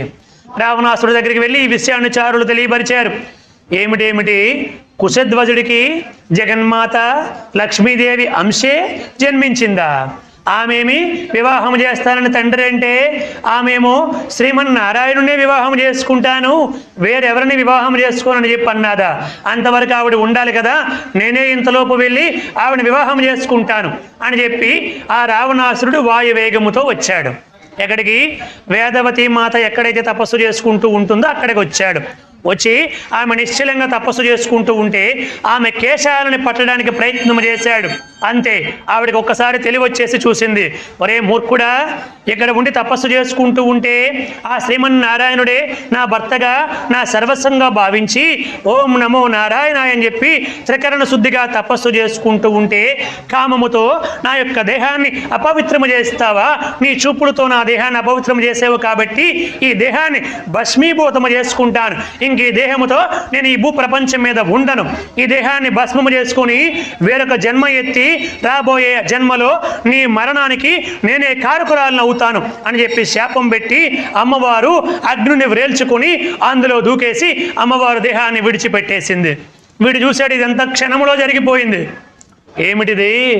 ఎంత గొప్ప అందమైనటువంటి దేహాన్ని అనవసరంగా అగ్నిపాలు చేసేసింది, పాపం పిచ్చిది అనుకుంటూ వాడు అక్కడి నుంచి పోయాడు. వాడికి అంతవరకు మాత్రమే ఆలోచన కలిగింది మాట. అక్కడి నుంచి వెళ్ళిపోయాడు. ఇప్పుడు అమ్మవారు అగ్నిలో దూకేశారు కదా, అగ్నిదేవుడు వేదవతి మాతను జాగ్రత్తగా సంరక్షించి తీసుకుని తన భార్య అయినటువంటి స్వహాదేవికి అప్పగించి, అమ్మ ఇక్కడ నువ్వు వేదవతి, ఇక్కడ నువ్వు నిశ్చలముగా తపస్సు చేసుకోవచ్చు, ఆ శ్రీమన్నారాయణ ప్రార్థన చేసుకోవచ్చు. నీవు శపథము చేసేవు కదా, నా కారణంగానే నువ్వు మరణిస్తావు అని చెప్పి రావణాసుడికి శపథము చేసేవు కదా, ఆ శపథము తీరే రోజు అతి తొందరలోనే వస్తుందమ్మా, నీవు ఇక్కడ తపస్సు చేసుకో అని చెప్పి అన్నాడు. నిశ్చలముగా అక్కడ అన్ని ఏర్పాట్లు కూడా చేశాడు. అమ్మవారు అక్కడ ఆనందముగా ఉన్నది అగ్నిదేవుడి యొక్క సంరక్షణలో. ఇలా కాలం గడుస్తూ వచ్చింది. అక్కడికి వచ్చేసరికి రామచంద్రమూర్తి అవతారం వచ్చింది. దేవతలందరూ కూడా ప్రార్థన చేశారు. రామచంద్రమూర్తి జన్మించడం జరిగింది. పెరిగి పెద్దవాడయ్యాడు. సీతామాతను వివాహం చేసుకున్నాడు. మరలా కైకమ్మ వరాల మేరకు రామచంద్రమూర్తి అరణ్యవాసానికి వచ్చాడు. ఈ విషయాలన్నీ కూడా ఎప్పటికప్పుడే వచ్చి ఇక్కడ తెలియపరుస్తూ ఉండేవాడు. ఎవరికి? వేదవతి మాతకి అగ్నిదేవుడు చెబుతూ ఉండేవాడు అన్నమాట. అమ్మ ఇప్పుడు రాముడు ఇక్కడికి వచ్చాడు, అరణ్యవాసము చేస్తూ ఉన్నాడు, పలానా దగ్గర ఉన్నాడు, ఇప్పుడు ఇలా జరిగింది, ఇప్పుడు ఇలా జరిగింది అని ఆ చరిత్రనంతా చెబుతూ వచ్చాడు. ఇంకా రావాల్సిన సుముహూర్తం వచ్చింది. ఆ రాగానే వెళ్ళి చెప్పాడు, అమ్మ ఇంకా రావణాసురుడు చావుకి ముహూర్తం దగ్గర పడింది, అందుకోసమని చెప్పి సీతమ్మని అపహరించబోతున్నాడు. మరి ఇప్పుడు నీ శపథము తీర్చుకునే సమయం ఆసన్నమయ్యింది, నీవు ఏం చేస్తావమ్మా అని చెప్పి అగ్నిదేవుడు అడిగాడు. ఎవరిని? వేదవతి మాతని. అప్పుడు వేదవతి మాత అన్నారు, లేదు, ఎటువంటి పరిస్థితుల్లో కూడా సీతమ్మని రావణాసుడు అపహరించడానికి వీల్లేదు, నేనే వెళ్తాను సీతమ్మ స్థానములో. ఆ సీతమ్మ అక్కడ రాముడు వచ్చి ఆ రావణాసుడిని సంహరించినంత వరకు ఆ కష్టాలేమిటో నేనే పడతాను, నేనే రావణాసుడి దగ్గర ఉంటాను, కానీ సీతమ్మ మాత్రం వెళ్ళడానికి వీల్లేదు అని చెప్పి అన్నది. సరే సంతోషించి అక్కడ ఉన్నటువంటి సీతమ్మ స్థానములో వేదవతి మాతను తీసుకుని వెళ్ళి పెట్టాడు అగ్నిదేవుడు. ఇప్పుడు నిజమైనటువంటి సీతమ్మను తీసుకొని వచ్చి యథాస్థానంలో తన దగ్గర పెట్టుకున్నాడు. ఎవరు? అగ్నిదేవుడు. వాస్తవానికి అక్కడ ఇప్పుడు ఉన్నటువంటిది ఎవరండి? వేదవతి మాత. రావణాసురుడికి ఈ విషయం తెలియక సీతమ్మని తీసుకుని వెళ్తున్నాను అనుకుని తీసుకుని పోయాడు. ఏది ఏమైనప్పటికీ, అంశ అయినప్పటికీ, జగన్మాత అయినప్పటికీ కష్టమే కదండి. ఎంత కష్టం పడ్డాదండి? 10 నెలల పాటు ఎన్నో కష్టాలు పడ్డాది. తర్వాత శ్రీరామచంద్రమూర్తి వచ్చాడు. వచ్చిన తర్వాత ఆ రావణాసురుణ్ణి, కుంభకర్ణుణ్ణి, మేఘనాథుణ్ణి అందరిని కూడా సంహరించి ఆ సీతమ్మని తీసుకుని రమ్మని చెప్పి స్వామి ఆంజనేయ స్వామికి, విభీషణాదుడికి ఆజ్ఞాపన చేశాడు. అందరూ కూడా వెళ్ళారు. అక్కడ ఉన్నటువంటి ఆ సీతామాతను తీసుకొని వచ్చారు. వాళ్ళ భాషలో అక్కడ సీతమ్మ అనుకున్నారు. వాళ్ళకి ఇదంతా కూడా తెలియదు కదా. సీతమ్మ అనుకుని ఆ సీతమ్మను తీసుకొని ఒక గొప్ప పల్లకిలో తీసుకొని వచ్చారు. అమ్మవారు అక్కడికి వచ్చేసరికి అక్కడ కొంత దూరంలోనే పల్లకి ఆపి దిగి, నా స్వామి దగ్గరికి నేను నడుచుకుంటూ వెళ్ళాలి అని నడుచుకుంటూ వచ్చింది. అప్పుడు రామచంద్రమూర్తి, లేదు, నేను ఒక బలహీనురాలు, ఒక అబల, ఒక రాక్షసుడి చేతిలో చిక్కుపోయింది కాబట్టి శ్రీరామచంద్రమూర్తి తన భార్యని కూడా కాపాడుకోలేకపోయాడని చెప్పి లోకాపవాదికి వెరచి నిన్ను రక్షించాడు తప్ప నిన్ను ఏలుకోవడానికి కాదన్నాడు రామచంద్రమూర్తి. వాళ్ళందరూ కూడా ఎంతో దుఃఖానికి గురైపోయారు. లక్ష్మణస్వామి కూడా చాలా దుఃఖపడ్డారు. అందరూ కూడా, వానరులందరూ కూడా, ఏమిటి రామచంద్రమూర్తి ఇలా అంటున్నాడు? ఎంత కష్టపడి యుద్ధము చేసి 100 యోజనముల సముద్రానికి సేతు నిర్మాణం చేసి ఏవలకు వచ్చి రావణాసురుని సంహరించి ఆ విభీషణుడు, ఆ రావణాసురుణ్ణి, మిగతా వాళ్ళు మేఘనాథుణ్ణి, కుంభకర్ణుణ్ణి అందరినీ సంహరించిన తర్వాత సీతామాతను ఏలుకోని అంటున్నాడేమిటి? ఆమె తన నిజతత్వాన్ని నిరూపణ చేసుకోవాలంటున్నాడేమిటి అని అందరూ కూడా చాలా దుఃఖానికి గురైపోయారు. అప్పుడు లక్ష్మణస్వామి చితి పేర్చాడు. ఆ అగ్నినంతా కూడా ప్రేల్చి అక్కడ అన్ని ఏర్పాట్లు చేస్తే అప్పుడు వచ్చినటువంటి ఆ సీతామాత అనేక శపథాలు చేసి అందులోనికి ప్రవేశించింది. నేను త్రికరణ శుద్ధిగా ఎల్లప్పుడూ రామచంద్రమూర్తి పాదముల యందే నా మనస్సు సంలగ్నమై ఉన్నట్లయితే ఈ అగ్నిదేవుడు నన్ను రక్షించుదుడిగాక. నా మనస్సులో నిరంతరము శ్రీరాముడే నా మనస్సులో ఉండినది సత్యమే అయితే అగ్నిదేవుడు నన్ను రక్షించుదుడిగాక. ఇలా అనేక విషయాలని కూడా చెప్పి ఆ అమ్మ ఆ అగ్నిలో ప్రవేశించింది. అప్పుడు అందులోకి ప్రవేశిస్తే అందరూ కూడా కళ్ళు మూసుకున్నారు, ఆహాకారాలు చేశారు, చాలా భయభ్రాంతులకు గురైపోయారు. తీరా లోపలికి వెళ్ళిన తర్వాత అగ్నిదేవుడు నిజమైనటువంటి సీతమ్మని తన తొడపైన కూర్చోబెట్టుకుని తీసుకొని వచ్చి, రామచంద్రమూర్తి ఈ సీతామాత నిరంతరం కూడా రామచంద్రమూర్తిని మనసు యందు నిలుపుకున్నది తప్ప అన్యమైనటువంటి మనస్సులేమి కూడా లేదు. నేను చెబుతున్నాను అగ్నిదేవుడిని, ఈవిని నీవు ఆనందముగా ఏలుకో అని ప్రార్థన చేశాడు. అప్పుడు రాముడు కూడా ఏమన్నాడు, నా భార్య ఎంత గొప్పదో నాకు తెలుసయ్యా, లోకానికి తెలియపరచాలని ఈ పరీక్ష పెట్టాను తప్ప నా భార్య గురించి నాకు పరిపూర్ణముగా తెలుసు అని రాముడు కూడా సీతమ్మ యొక్క గొప్పతనాన్ని వేణువులా కొనియాడారు. ఇదంతా జరిగింది. వెనకాతలు ఎవరు వచ్చారు? వేదవతి ఛాయారూపములో వచ్చింది. అప్పుడు సీతమ్మ దగ్గరికి వెళ్తూ, స్వామి రామచంద్ర ప్రభు, నిన్ను నన్ను కలపడానికి మనిద్దరమే ఆనందముగా జీవించాలని చెప్పి, రావణాసురుడి సంహారం జరగాలని చెప్పి ఈ వేదవతి అష్ట కష్టాలు పడింది కదా, నీవు రాజువు కదా, నా మాట విను, భారీగా నేను అంగీకరిస్తున్నాను, నీవు ఈ వేదవతిని కూడా వివాహము చేసుకో అని ప్రార్థించింది. ఎవరు? సీతమ్మ.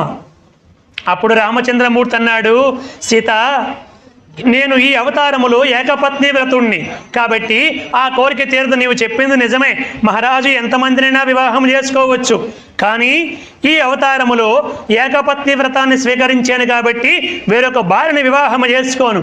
అందుకోసమని చెప్పి రాబోయే కలియుగములో శ్రీనివాసుడిగా అవతరిస్తాను, అప్పుడు ఈవిడి పద్మావతి దేవిగా వస్తుంది, అప్పుడు ఈవిడిని తప్పకుండా వివాహం చేసుకుంటానని శ్రీరామచంద్రమూర్తి ఆనాడు సీతమ్మకి వేదవతికి మాట ఇచ్చారు. ఇది వెనకాతల చరిత్ర చూడండి. ఏడుకొండలవాడ వెంకటరమణ గోవింద గోవింద, ఆపద ముక్కులవాడ అనాథ రక్షక గోవింద గోవింద గోవింద గోవింద. అంటే వెనకాతల ఎంత చరిత్ర నడిచిందో చూడండి. ఇదంతా మనకు అర్థమైతేనే, అందుకని మన మహాత్ములు ఏమి చేశారంటే కేవలము రామాయణాన్ని మాత్రమే చదివితే మనకి కొంత భాగం మాత్రమే అర్థమవుతుంది. మిగతా అష్టాదశ పురాణాలన్నీ కూడా చదివితేనే, 18 పురాణాలు చదివితేనే ఏ చరిత్ర అయినా మనకి పరిపూర్ణంగా అర్థం అవ్వడానికి అవకాశం ఉంటుంది. ఎందుకంటే అలా పెట్టాలి, ఒకే చోట మొత్తం అంతా కూడా పెట్టేవచ్చు కదా అని మనకు అనిపిస్తుంది. అలా కాదు, ఆ విధంగానైనా మన అకౌంట్లో కొన్ని గంటల పుణ్యము పెరగాలని మహర్షులు ఎంతో ఆలోచన చేసి అనేక లింకులని కూడా పెట్టుకుంటూ వెళ్ళి ఇన్ని పురాణాలు మనందరి చేత చదివింపజేసి మన అకౌంట్లో పుణ్యం పడేలాగా చేసి మనకి ముక్తిని మోక్షాన్ని అనుగ్రహించడానికి వేదవ్యాస మహర్షి ఎంత ఆలోచన చేశారో చూడండి. జై బోలో వేదవ్యాస మహర్షికి. అందుకోసమని చెప్పి మనం అన్ని పురాణాలు కూడా చదివితేనే మనకి ఈ విషయాలను అర్థంగా అవుతాయి. లేకపోతే ఏమనుకుంటాము, ఏమిటో జరిగింది, ఏమీ అర్థం కాలేదు అనుకుంటాం అన్నమాట. వెనకాతల ఎంత చరిత్ర ఉంటుంది. ఇలా కాలం గడిచిన తర్వాత మనకి వెంకటాద్రికి మరొక పేరు ఏమిటంటే అంజనాద్రి. ఈ అంజనాద్రి అనేటువంటి నామం ఎలా వచ్చిందో సూత మహర్షి శౌనికాది మహామునులకి ఈ విధముగా తెలియపరుస్తూ ఉన్నాడు. మీకు రామాయణం చెప్పినప్పుడు కొంతవరకు చెప్పాను, మరలా మీరు శ్రద్ధగా వింటే ఆ విషయం కూడా మనము ఈ యొక్క వెంకటాచల మహాత్మ్యం అన్నటువంటి ఈ గ్రంథము ద్వారా మరొకసారి తెలుసుకునే ప్రయత్నాన్ని చేద్దాం. శ్రీరామచంద్రమూర్తికి, సీతామాతకు, లక్ష్మణస్వామికి, ఆంజనేయ స్వామికి. వెంకటాద్రికి అంజనాద్రి అన్నటువంటి నామము ఎలా వచ్చింది అన్నటువంటిది తెలుసుకునే ప్రయత్నాన్ని చేస్తున్నాం. పుంజక స్థల అన్నటువంటి ఒక అప్సరస ఉండేది. ఆ పుంజక స్థల అన్నటువంటి అప్సరస శాపగ్రస్తురాలై భూలోకములో కుంజరుడు అన్నటువంటి ఒక వానర యోధుడికి కుమార్తెగా జన్మించింది. పుంజక స్థల అనే అప్సరస భూలోకములో ఒక వానర యోధుడికి, అంటే కుంజరుడు అనే వానర యోధుడికి జన్మించింది కుమార్తెగా. ఆమెకి అంజన అని పేరు పెట్టారు. కొంతకాలం అయ్యింది, యుక్త వయసు వచ్చింది, ఒక గొప్ప మహావానర యోధుడికి ఇచ్చి వివాహము చేశారు. ఆయన పేరు ఏమిటి? కేసరి. కేసరికి అంజనకి వివాహము జరిగింది. చాలా కాలం గడిచింది. గడిచినప్పటికి కూడా వీళ్ళిద్దరికీ సంతానము కలగలేదు. సంతానము కలగకపోతే గురువైనటువంటి బృహస్పతి వచ్చి, అమ్మ వెంకటాద్రి పైకి వెళ్ళు, అది చాలా గొప్ప దివ్య పర్వతము, ఆ వెంకటాద్రి పైకి వెళ్ళి నువ్వు తపస్సు చెయ్యి, నీకు తప్పకుండా సంతానము కలుగుతుంది అని చెప్పారు. బృహస్పతి ఆ విధముగా చెప్పగానే అంజనాదేవి వెంకటాద్రి పైకి వచ్చి ఎంతో భక్తి శ్రద్ధలతో 1000 సంవత్సరముల పాటు తపస్సు చేసిందండి. ఎన్ని సంవత్సరములండి? 1000 సంవత్సరములు తపస్సు చేసింది.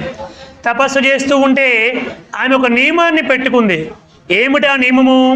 అనాయాచితముగా, అంటే ఎటువంటి ప్రయత్నము చేయకుండా నా చేతిలోనికి వచ్చి ఏది పడితే దాన్ని మాత్రమే ఆహారముగా స్వీకరిస్తాను అని పెట్టుకుంది. వాయుదేవుడు అప్పుడప్పుడు ఏదో ఒక ఫలాన్ని, ఏదో ఒక పుష్పాన్ని, ఏదో ఒక తినుబండరాన్ని, ఒక దుంపను, కందనో ఏదో ఒకటి తీసుకొచ్చి ఆమె చేతిలో వేసేవాడు. దాన్ని మాత్రమే స్వీకరిస్తూ ఆవిడ తపస్సు కొనసాగించుకుంటూ వచ్చింది. ఇలా కొంతకాలం అయిన తర్వాత ఒకరోజు రుద్రుడి యొక్క దివ్య తేజస్సుని తీసుకొని వచ్చి వాయుదేవుడు ఒక ఫల రూపములో ఆవిడ చేతిలో వేశారు. అంజనాదేవి ఆ ఫలాన్ని ఆరగించింది. ఆరగించిన తర్వాత ఆవిడ గర్భవతి అయ్యింది. గర్భవతి అయితే ఆవిడ చాలా దుఃఖపడింది. ఎవడి ధూర్తుడు, ఇక్కడ నేను ఉండి తపస్సు చేసుకుంటూ ఉంటే నా భర్త ఎక్కడో ఉన్నాడు, నేను వెంకటాద్రిపై కూర్చొని తపస్సు చేసుకుంటూ ఉంటే నేను గర్భవతిని అయ్యానంటే ఎవరో రాక్షసుడు నాకు తెలియకుండా నన్ను మోసగించాడు, నన్ను గర్భవతిని చేశాడు. వాడెవరో తక్షణమే నా ముందుకు వచ్చాడా? సరే, లేదా వాడికి ఇప్పుడే శాపం పెడుతున్నాను అని అమ్మవారు ఆ జలాన్ని చేతిలోనికి తీసుకున్నారు అంజనాదేవి. అప్పుడు వెంటనే వాయుదేవుడు ప్రత్యక్షమై, అమ్మా నేను వాయుదేవుణ్ణి, నీవు తొందరపడి శాపం పెట్టొద్దు. జరగబోయేది ఏమిటంటే సాక్షాత్తు పరమేశ్వరుడే, ఆ రుద్రుడి యొక్క అంశే ఆంజనేయ స్వామిగా నీ గర్భములో జన్మించబోతున్నాడు. లోక కళ్యాణం కొరకు ఈ అవతారము రాబోతూ ఉంది. పరమేశ్వరుడే జన్మిస్తున్నాడమ్మా ఆంజనేయుడిగా. నీకు శాశ్వత కీర్తి వస్తుంది. నీ భర్త కానీ, ఈ లోకము కానీ, నీ యొక్క కులము వాళ్ళు కానీ ఎవరు ఏమీ అనరు. నీకు శాశ్వతమైన కీర్తి వస్తుంది. ఆంజనేయుడు అపార మహాభక్తుడిగా ఈ లోకమందరి చేత పూజింపబడతాడు అని జరగబోయే వృత్తాంతాన్నంతా కూడా చెప్పాడు. చెప్పేసరికి అంజనాదేవి చాలా సంతోషపడింది. ఓహో, అంత గొప్ప కుమారుడు నాకు జన్మించబోతున్నాడా, చాలా సంతోషము అని చెప్పి అంజనాదేవి సంతోషపడింది. ఆంజనేయుడు ఇప్పుడు గర్భములో ఉన్నాడు. ఇప్పుడు మనం వెనకాతలకు వెళ్ళి మరి కొంచెం చరిత్రను తెలుసుకునే ప్రయత్నం చేద్దాము. ఇప్పుడు ఆంజనేయుడు ఎవరని చెప్పామండి మనము? రుద్రుడి యొక్క అంశ, అంటే సాక్షాత్తు శివుడి యొక్క తేజస్సే ఆంజనేయ స్వామిగా జన్మించబోతుందని చెప్పి వాయుదేవుడు అంజనామాతకు చెప్పారు కదా. మరి శివుడి యొక్క తేజస్సు ఎందుకోసం జన్మించబోతుంది అని చెప్పంటే కొంచెం మనం వెనక్కి వెళ్తే పరాశుర సంహిత, పరాశుర మహర్షి చాలా అద్భుతముగా పరాశుర సంహితలో ఈ విషయాలని కూడా తెలియపరిచాడు. హనుమద్ వైభవం అంటే ఆంజనేయుడి యొక్క చరిత్ర మొత్తాన్ని తెలియపరిచారు. మనము హనుమంతుడి వైభవం మొత్తం కాకపోయినా ఆ హనుమంతుడి జన్మ రహస్యాన్ని ఈ వెంకటాచల మహత్య అంతర్గతముగా తెలుసుకునే ప్రయత్నాన్ని చేద్దాం. ఒకానొక సందర్భములో గార్ధపణేశ్వరుడు అనే ఒక రాక్షసుడు పుట్టుకొచ్చాడు. ఆ రాక్షసుడు తన గురువైనటువంటి శుక్రాచార్యుడి దగ్గరికి వెళ్ళి, గురుదేవ, ఎల్లప్పుడూ కూడా దేవతల చేతిలో రాక్షసులు ఓడిపోతూ ఉన్నారు. కానీ ఎలాగైనా సరే దేవతలు మనము జయించాలంటే మరణము లేని వరము కావాలి. కాబట్టి ఏమి చేయమంటారని చెప్పి గురువైనటువంటి శుక్రాచార్యుడిని ప్రార్థించాడు గార్ధపణేశ్వరుడు అనే రాక్షసుడు. అప్పుడు శుక్రాచార్యుడు చెప్పాడు, నాయనా, నీవు సహ్యాద్రి అన్నటువంటి పర్వతం ఉంది. ఆ సహ్యాద్రి అన్నటువంటి పర్వతం దగ్గరికి వెళ్ళి అక్కడ ఒక వృక్షం ఉంది.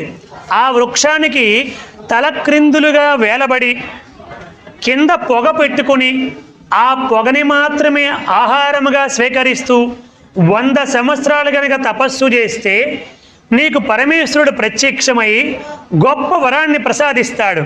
ఏదో పూర్వము నేను మృత సంజీవుని వరాన్ని ఇలా చేసి ఆ సహ్యాద్రి పర్వతానికి వెళ్ళి ఆ వృక్షానికి తలక్రిందులుగా వేలబడి తపస్సు చేసి పరమేశ్వరుడు వరాన్ని పొంది ఈ యొక్క మృత సంజీవుని వరాన్ని పొందాను. నీవు కూడా వెళ్ళి తపస్సు చేస్తే పరమేశ్వరుడు నీకు అనుగ్రహిస్తాడు అని చెప్పాడండి.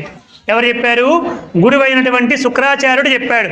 వెంటనే ఈ గార్ధపణేశ్వరుడు, గార్ధపం అంటే ఏమిటండి? గాడిద. ఈ గార్ధపణేశ్వరుడు వాడు కనుక మాట్లాడితే ఒక 100 గాడిదలు అరిస్తే ఎలా ఉంటుందో అలా ఉంటుందంట. ఒక గాడిద అరిస్తేనే మనం భరించలేము కదా, మరి 100 గాడిదలు అరిస్తే మనం అసలు వినగలమా? అటువంటి నక్షత్రాన్ని పుట్టాడు వాడు. మొత్తానికి వాడు గురువు చెప్పిన ప్రకారంగానే వెళ్ళాడు. ఆ సహ్యాద్రి పర్వతానికి వెళ్ళాడు. అక్కడ ఉన్నటువంటి మారేడు చెట్టుకి తలక్రిందులుగా వేలబడ్డాడు. కొంతమంది రాక్షసులు పెట్టుకొని ఒరే కింద నాకు ఎప్పుడు కూడా పొగ పెడుతూ ఉండండిరా, ఈ పొగని ఆహారముగా స్వీకరిస్తానన్నాడు. చూడండి, రాక్షసులకి భగవంతుడు తొందరగా అనుగ్రహిస్తాడు. బాహ్యంలో కూడా రాక్షస పట్టుదల ఉండేవాళ్ళు కూడా భగవంతుడు అనుగ్రహిస్తాడు. పరిపూర్ణమైన విశ్వాసం ఇక్కడ కావలసినటువంటిది. వాడు రాక్షసుడా ఎవరన్నటువంటిది భగవంతుడు చూడు. ఇప్పుడు ఎవరికైనా ఈ గుడి చుట్టూ ఒక 108 సార్లు ప్రదక్షిణ చేస్తే నీవు ఏది అనుకుంటే అది రాజరాజేశ్వరి మాత అనుగ్రహిస్తుందని మనకి పంతులు గారు లేదా పెద్దలు చెప్పారు అనుకోండి. మనం ఏం చేస్తామంటే ప్రదక్షిణ ప్రారంభిస్తాం. ఒక 3 సార్లు అయిపోగానే మనం ఏమనుకుంటాము, కొంచెం కాలు నొప్పెట్టి వేరే ఆలోచనలు మనసులో గుర్తొచ్చి మన ఉద్యోగాలు వ్యాపారాలు ఆలోచనలు మనసులోకి వస్తాయి కదా. అయినా ఎవరు చెప్పారు 108 సార్లు తిరిగితేనే ఉందా? మనస్ఫూర్తిగా 3 సార్లు తిరిగినా చాలని శాస్త్రాలు చెప్పాయి కదా. మనస్సు లేకుండా 108 సార్లు ఊరికే వాకింగ్ చేసినట్టుగా తిరిగితే ఏం ప్రయోజనం ఉంటుంది? ఏమీ ఉండదు. కాబట్టి 3 సార్లు తిరిగినా సరిపోతుందిలే అని మనం సర్ది చెప్పుకుంటాం. ఇదే ఎవరు భక్తుడైనటువంటి వాడు, భక్తుడు కాకపోయినా కూడా బాగా విశ్వాసం ఉంటుంది చూడండి, వాడు చెప్పింది తూచా తప్పకుండా పాటించేస్తాడంతే. అందుకే మనకంటే వాడికే తొందరగా అనుగ్రహం వస్తుంది. వాడు మూర్ఖంగా అయినా అంటే వాడు ఏడాదికి ఒక్కసారి గుడికి వచ్చినా ఆ గురువు చెప్పినటువంటిది, శాస్త్రము చెప్పినటువంటిది, పెద్దలు చెప్పినటువంటిది తూచా తప్పకుండా పాటిస్తాడు. కాబట్టి వాడు అనుకున్నది జరిగిపోతుంది. మనకు ఎక్కువ గురువులు తెలుసు కాబట్టి, ఎక్కువ శాస్త్రాలు వింటాం కాబట్టి, ఎక్కువ పురాణాలు వింటాం కాబట్టి, ఆ పురాణములు అలా చెప్పారు, ఈ పురాణం ఇలా చెప్పారు, అక్కడ ఇలా చెప్పారు కాబట్టి ఇలా చేయకపోయినా పర్వాలే, ఇలా చేసినా పర్వాలే, అలా చేసినా పర్వాలే అని మనకి మనమే సముదాయించుకుంటాం. కాబట్టి ఆ కోరిక తీరదు, వాడికి తొందరగా తీరిపోతుంది.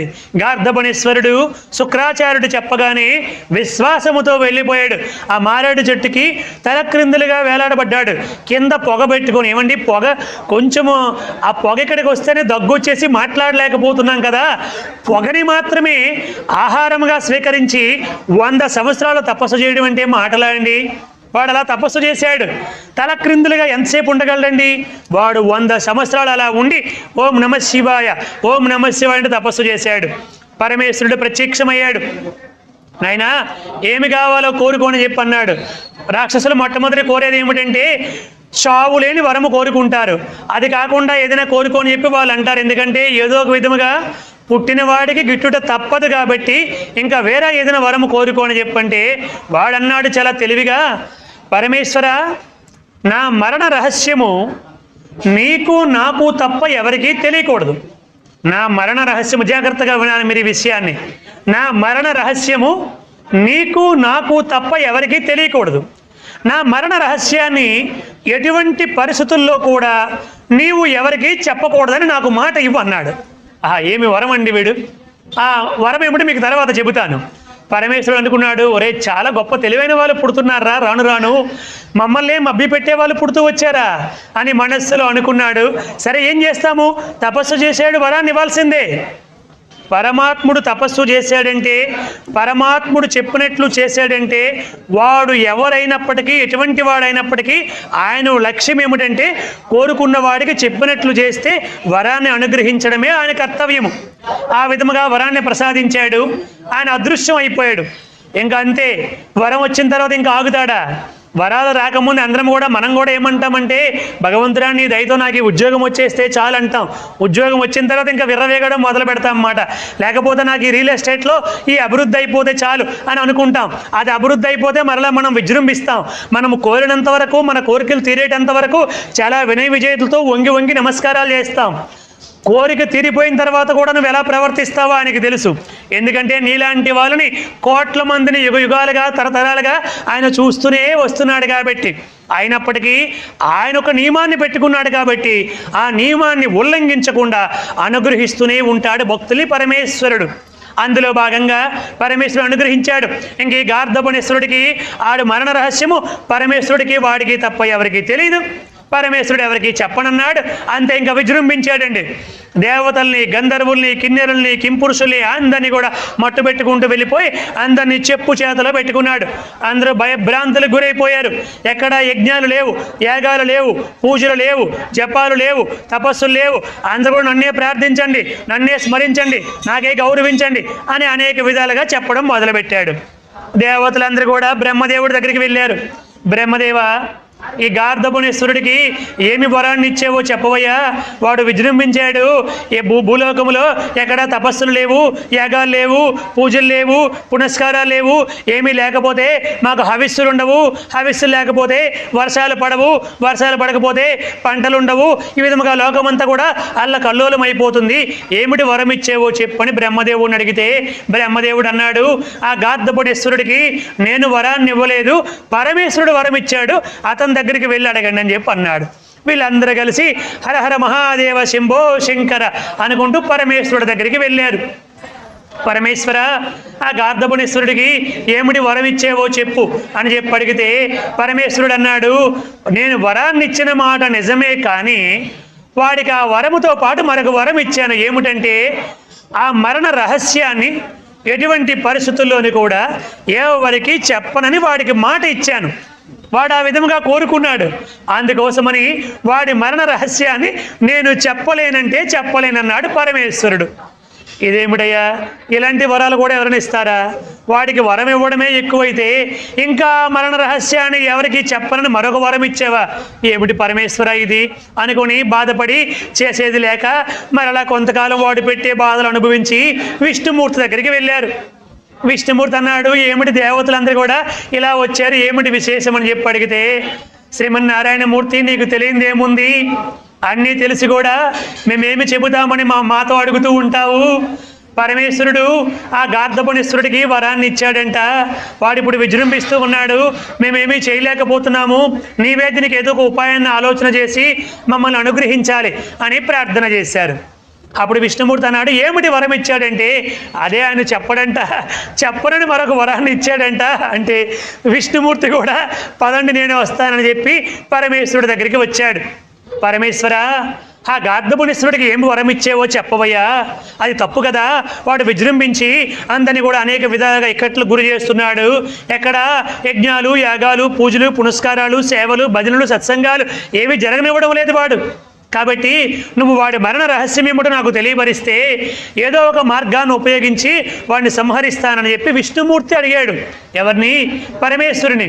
పరమేశ్వరుడు అన్నాడు, నేను చెప్పనంటే చెప్పనన్నాడు. ఇదేమిటయ్యా, చెప్పనంటే చెప్పవేమిటి? మరి చెప్పకపోతే ఎలా సంహరించాలని చెప్పంటే ఏమో నాకు అదంతా తెలియదు. వాడు భక్తితో తపస్సు చేశాడు, వాడికి వరం ఇచ్చానంతే. కాబట్టి అది ఎటువంటి పరిస్థితుల్లో కూడా ఆ మరణ రహస్యాన్ని నేను చెప్పకూడదు, నేను చెప్పనన్నాడు. విష్ణుమూర్తికి కొంచెం కోపం వచ్చింది. పరమేశ్వర, ఎలాంటి వరాలు కూడా మనం భక్తులకి ఇస్తే ఇంకా ఏమవుతుంది చూడు, ఇప్పుడు వాడు ఎంత అల్లకల్లోలము చేస్తున్నాడు అని చెప్పి కోపం పడి శివుడు చెప్పనంటే చెప్పనన్నాడు కదా.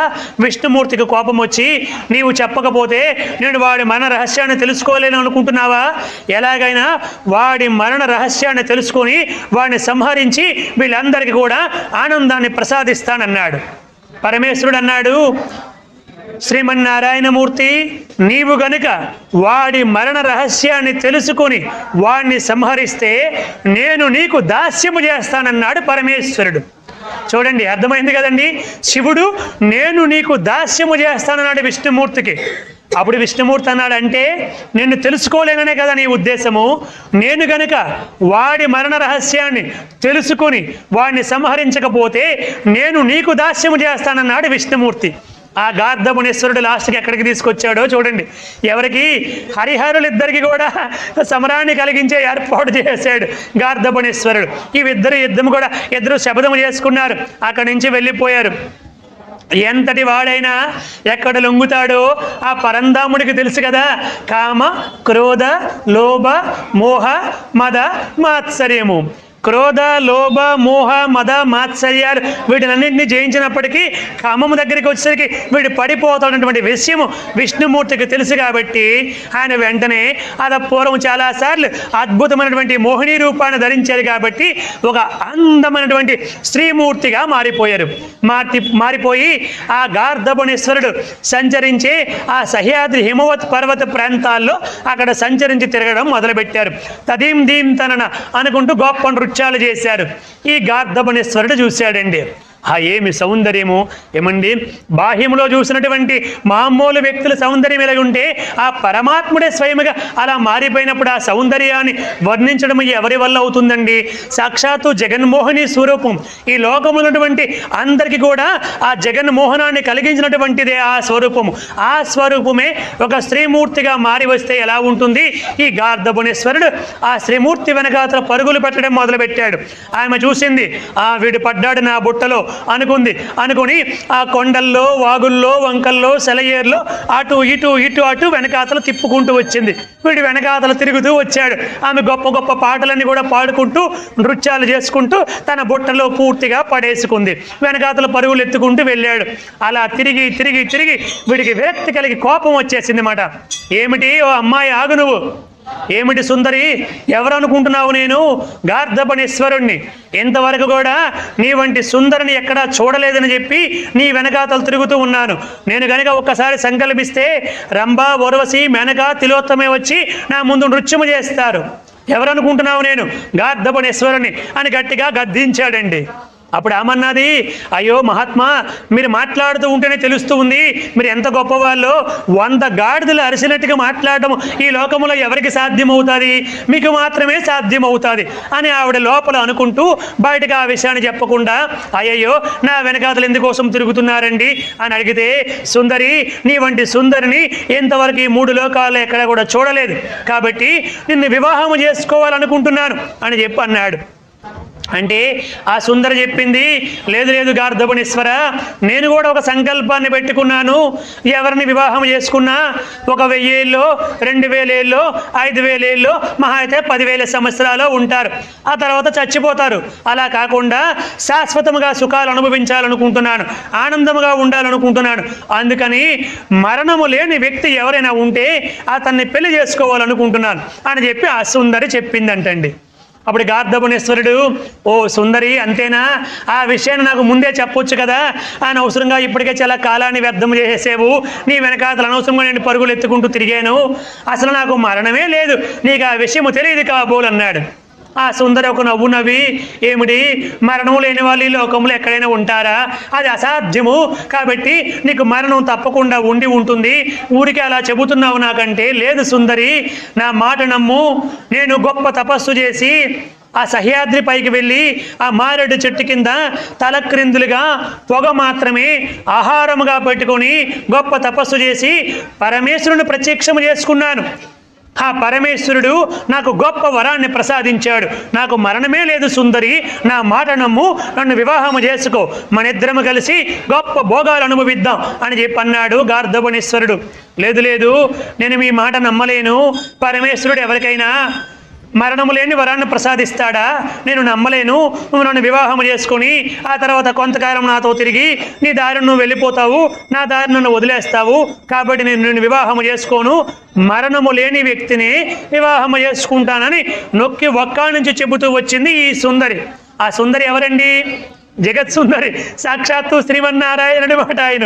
ఇక్కడ సుందరని చెప్పాలి కాబట్టి చెప్పాల్సి వస్తుంది కాబట్టి చెబుతున్నాడు, అంత అన్యదా భావించకండి.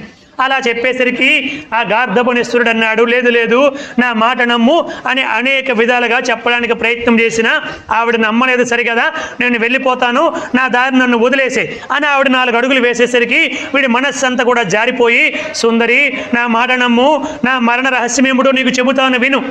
ఇంతవరకు ఎవరికి చెప్పలేదు, నీకు మాత్రమే చెబుతున్నాను. ఎందుకు చెబుతున్నానంటే నువ్వు నన్ను వివాహం చేసుకుంటావని నేను మనస్ఫూర్తిగా నమ్ముతున్నాను కాబట్టి చెబుతున్నాను. నువ్వు నన్ను వివాహం చేసుకుంటావు కదా అని మరలా అడిగాడు. తప్పకుండా మిమ్మల్ని వివాహం చేసుకుంటాను. అసలు నేను వచ్చిందే మీకు పెళ్లి చేయడానికి వచ్చాను. ఏ పెళ్ళి?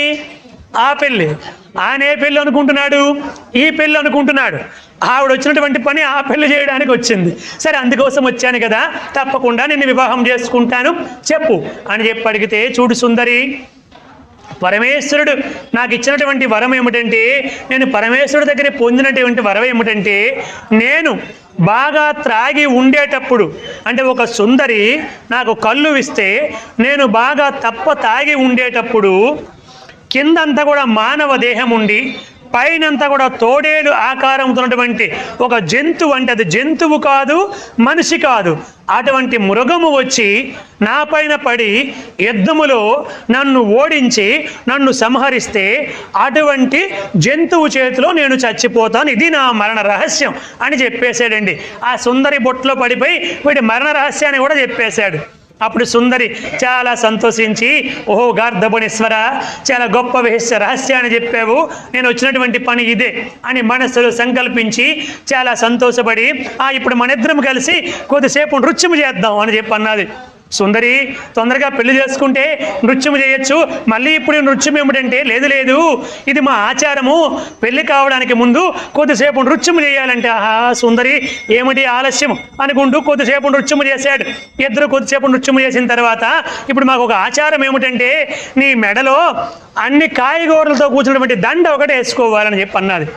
కాయగూరల దండ ఏమిటి సుందరి అంటే, ఇది మా వంశాచారం, ఏమి చేస్తాము, మా పెద్దలు ఇలా పెట్టారని చెప్పంటే, ఇంత గొప్ప గార్ధబుణేశ్వరుడు అంటే ఇంద్రుణ్ణి జయించినటువంటి వాడు, దేవతలను శాసించినటువంటి వాడు, పంచమహాభూతాలను కూడా గడగడలాడించినటువంటి వాడు, రంభ, ఉర్వశి, మేనక, తిలోత్తమ మున్నగు సుందరాంగులందరూ కూడా చెప్పు చేతుల్లో పెట్టుకున్నటువంటి గార్ధబుణేశ్వరుడు ఈ జగన్మోహిని రూపంలో వచ్చినటువంటి సుందరికి లొంగిపోయి ఇప్పుడు వెళ్ళి కాయగూరల మాల ఒకటి తీసుకుని రావడానికి వెళ్ళాడు.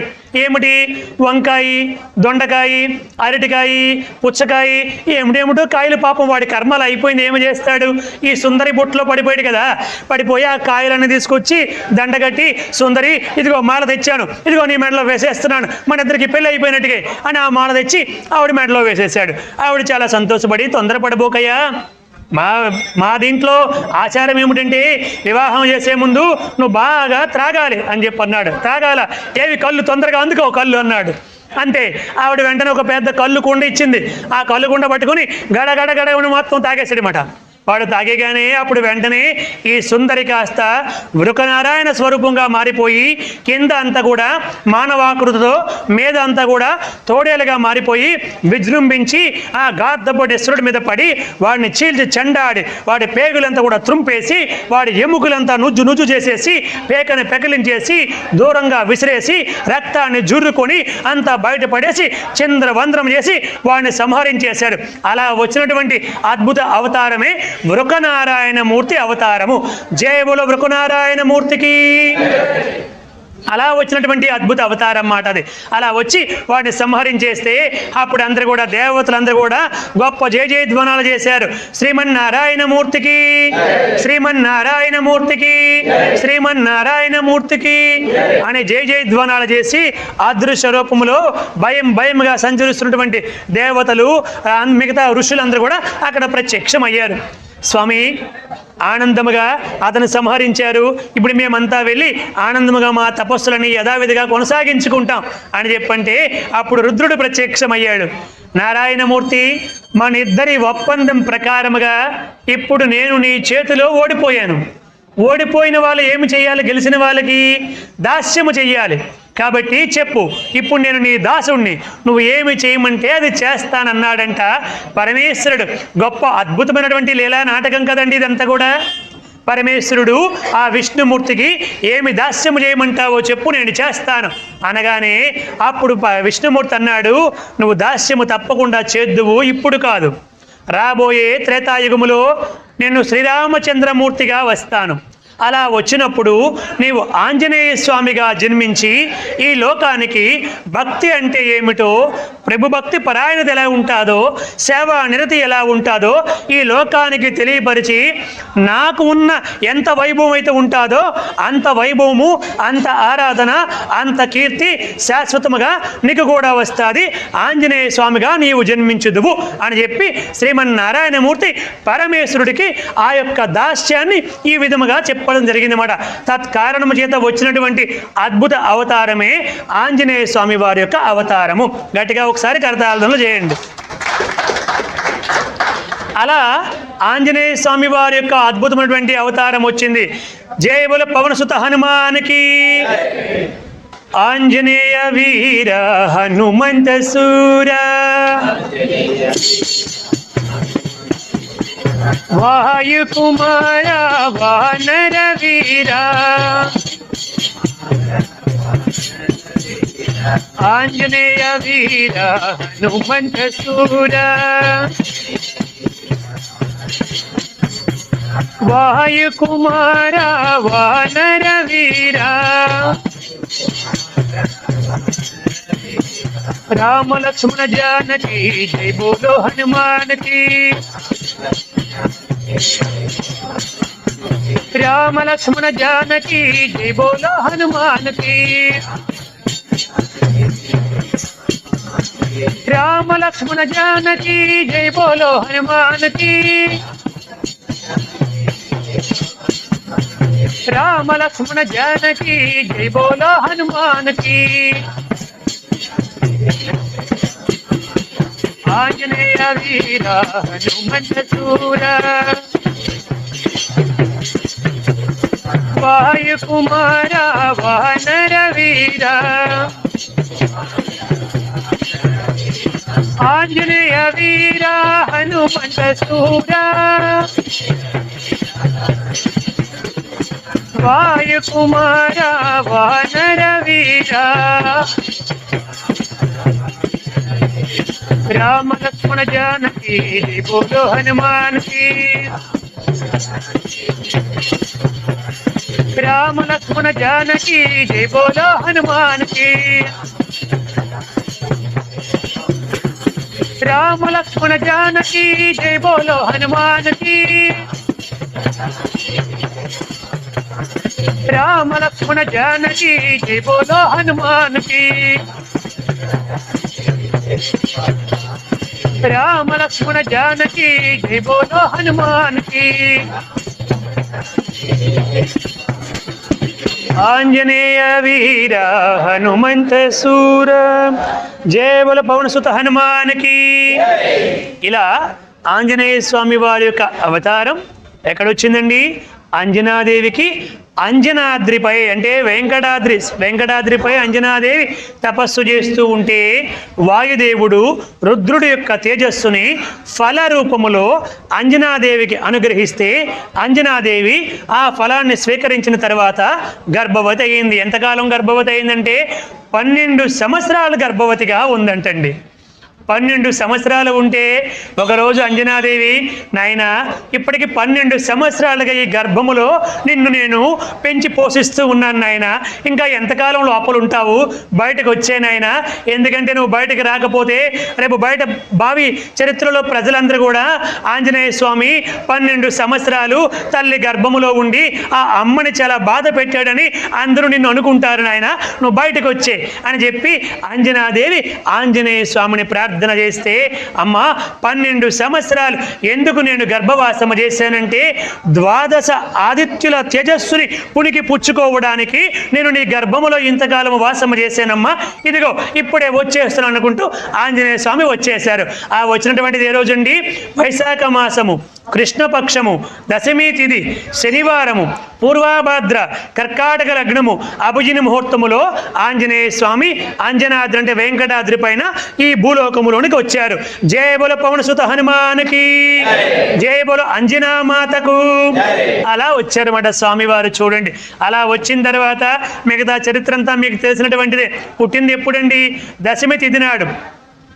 5 రోజుల తర్వాత సూర్య భగవాన్ అంటే ఆంజనేయుడి యొక్క దివ్య తేజస్సు ఎంత గొప్పదంటే ఆ దివ్య శక్తి రుద్రుడి యొక్క అంశ, ఇక్కడ వాయువు యొక్క సహాయం ఉంది కాబట్టి అక్కడ ఒక సూర్య భగవాను చూసి పండు అనుకొని కేవలము 6 రోజుల పిల్లవాడు సూర్య భగవాను దగ్గరికి రివ్వుని ఎగురుకుంటూ వెళ్ళిపోయాడండి. అది గ్రహణ సమయము కాబట్టి అక్కడ రాహు వచ్చి ఆ సూర్యగ్రహణాన్ని చెనకబోతున్నాడు. అక్కడికి ఆంజనేయ స్వామి వెళ్ళాడు.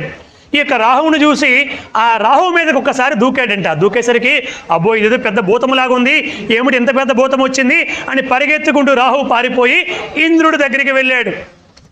ఇంద్ర, గ్రహణ కాలములో అలనాడు క్షీరసాగర మదనములో అమృతాన్ని స్వీకరించినప్పుడు అమృతాన్ని పంచుతూ ఉండేటప్పుడు రాహు వచ్చి ఆ దేవతల పక్షంలో కూర్చుండేటప్పుడు విష్ణుమూర్తికి సైగ చేస్తే ఆ రాహువును సంహరిస్తే అప్పుడు ఇచ్చినటువంటి వరము కదా ఇది. తత్కారణము చేత ఆ యొక్క సూర్య భగవాను చెనికే అదృష్టాన్ని నాకు కలిగించి ఇప్పుడు మరొక భూతానికి అనుగ్రహించేవా, వేరొక భూతం వచ్చి సూర్య భగవాను చెనుకుతూ ఉంది అని చెప్పంటే ఏమిటి, నేను ఎవరికి అటువంటి అనుగ్రహాన్ని ప్రసాదించలేదే అని చెప్పి వెంటనే దేవేంద్రుడు ఐరావతంపై అక్కడికి వచ్చాడనమాట. అక్కడికి వచ్చేసరికి ఆ తెల్లని ఐరావతాన్ని చూడగానే ఆంజనేయ స్వామి ఈ సూర్యుడిని పండు అనుకుంది కదా, ఈ పండును తర్వాత తిందాము, ముందు ఈ ఐరావతాన్ని తినేద్దాము అనుకుని ఒక్కసారి దూకిందంట. దూకేసరికి ఐరావతము ఇంద్రుడిని అక్కడ పడేసి రివ్వుడు పారిపోయిందంట. ఇంద్రుడికి చాలా కోపం వచ్చేసింది. కోపం వచ్చేసి తన వజ్రాయుధముతో 6 సంవత్సరాల పిల్లవాడు ఆంజనేయ 6 రోజుల పిల్లవాడు ఆంజనేయ స్వామి తన వజ్రాయుధంతో గట్టిగా ఒక్కసారి కొట్టాడు. కొట్టేసరికి చిన్న పిల్లవాడు కదా, కింద హిమవత్ పర్వత ప్రాంతాల పైన పడిపోయాడు అన్నమాట. ఎందుకోసం పడిపోయాడంటే చిన్న పిల్లవాడే శక్తి లేక పడిపోలేదు, ఆ వజ్రాయుధానికి ఆ శక్తి ఉంది కాబట్టి వజ్రాయుధాన్ని గౌరవిస్తూ పడిపోయాడని చెప్పారు మహాత్ములందరూ కూడా.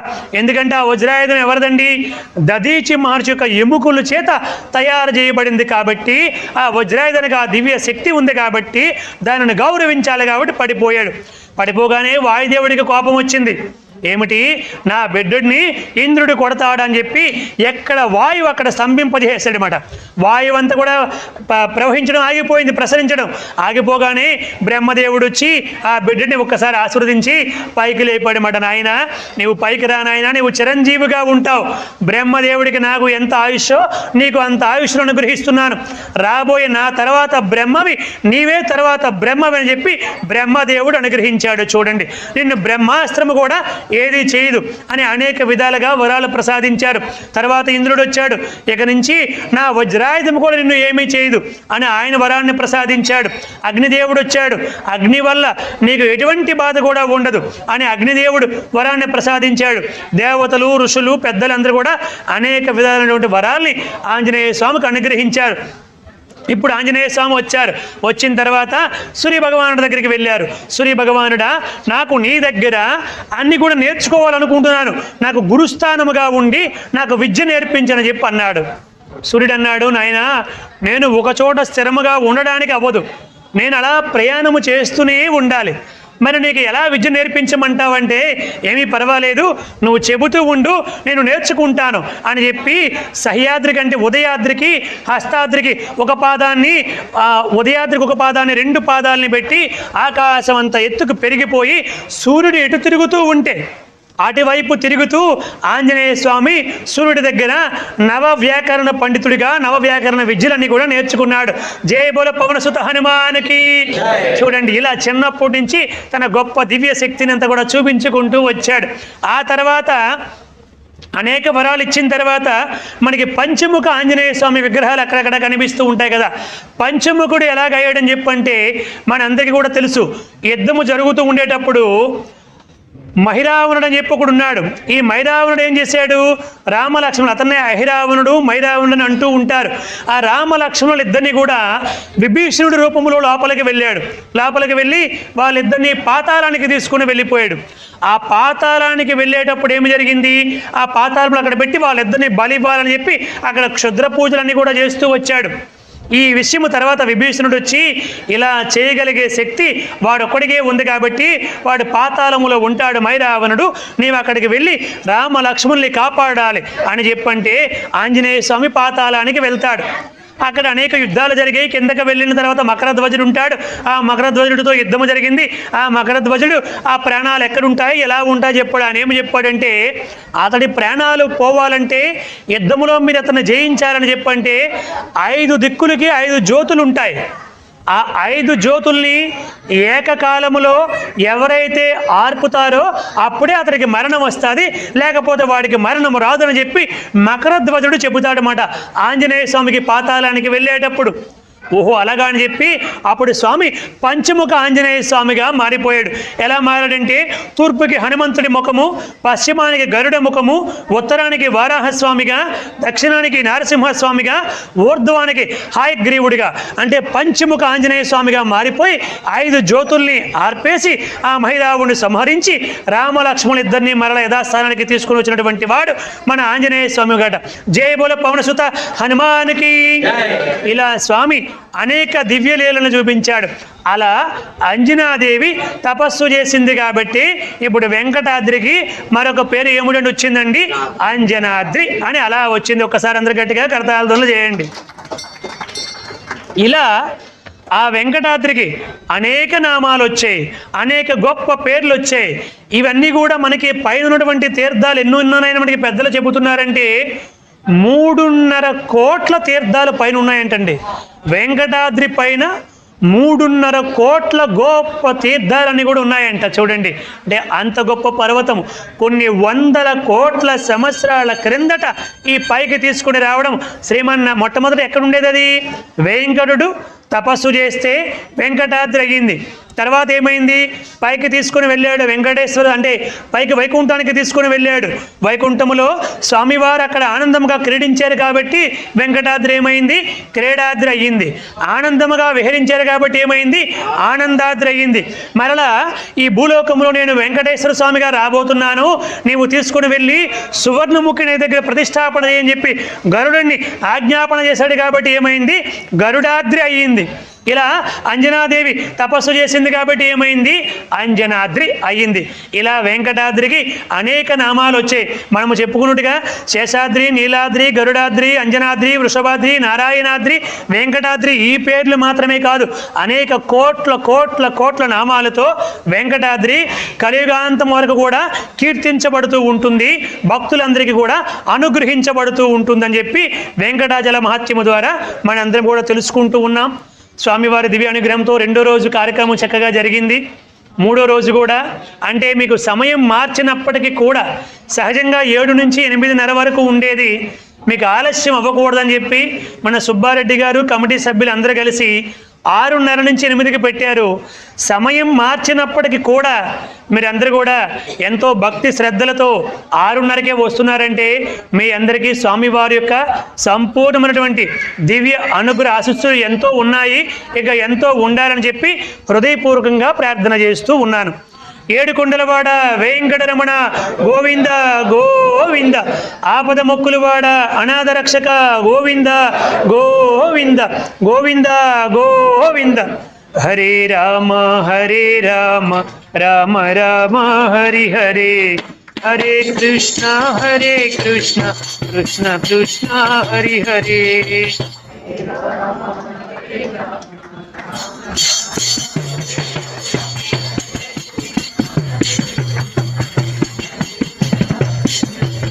హరే రామ రామ రామ హరి హరి, హరే కృష్ణ కృష్ణ కృష్ణ హరి హరే.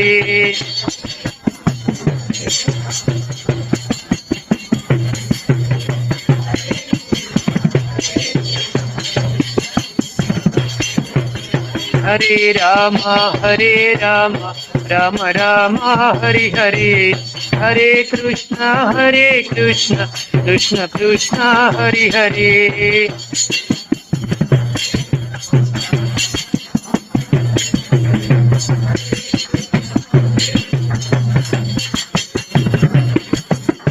శ్రీరామచంద్రమూర్తికి మంగళం. కౌశలేంద్రాయ మహనీయ గుణాత్మనే చక్రవర్తి తనూజాయ సార్వభౌమాయ మంగళం. వేద వేదాంత వేద్యాయ మేఘశ్యామలమూర్తయే పుంసాం మోహనరూపాయ పుణ్యశ్లోకాయ మంగళం.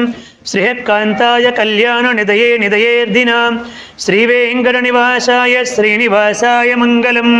సర్వం శ్రీ సాయిరామార్పణమస్తు. స్వస్తి.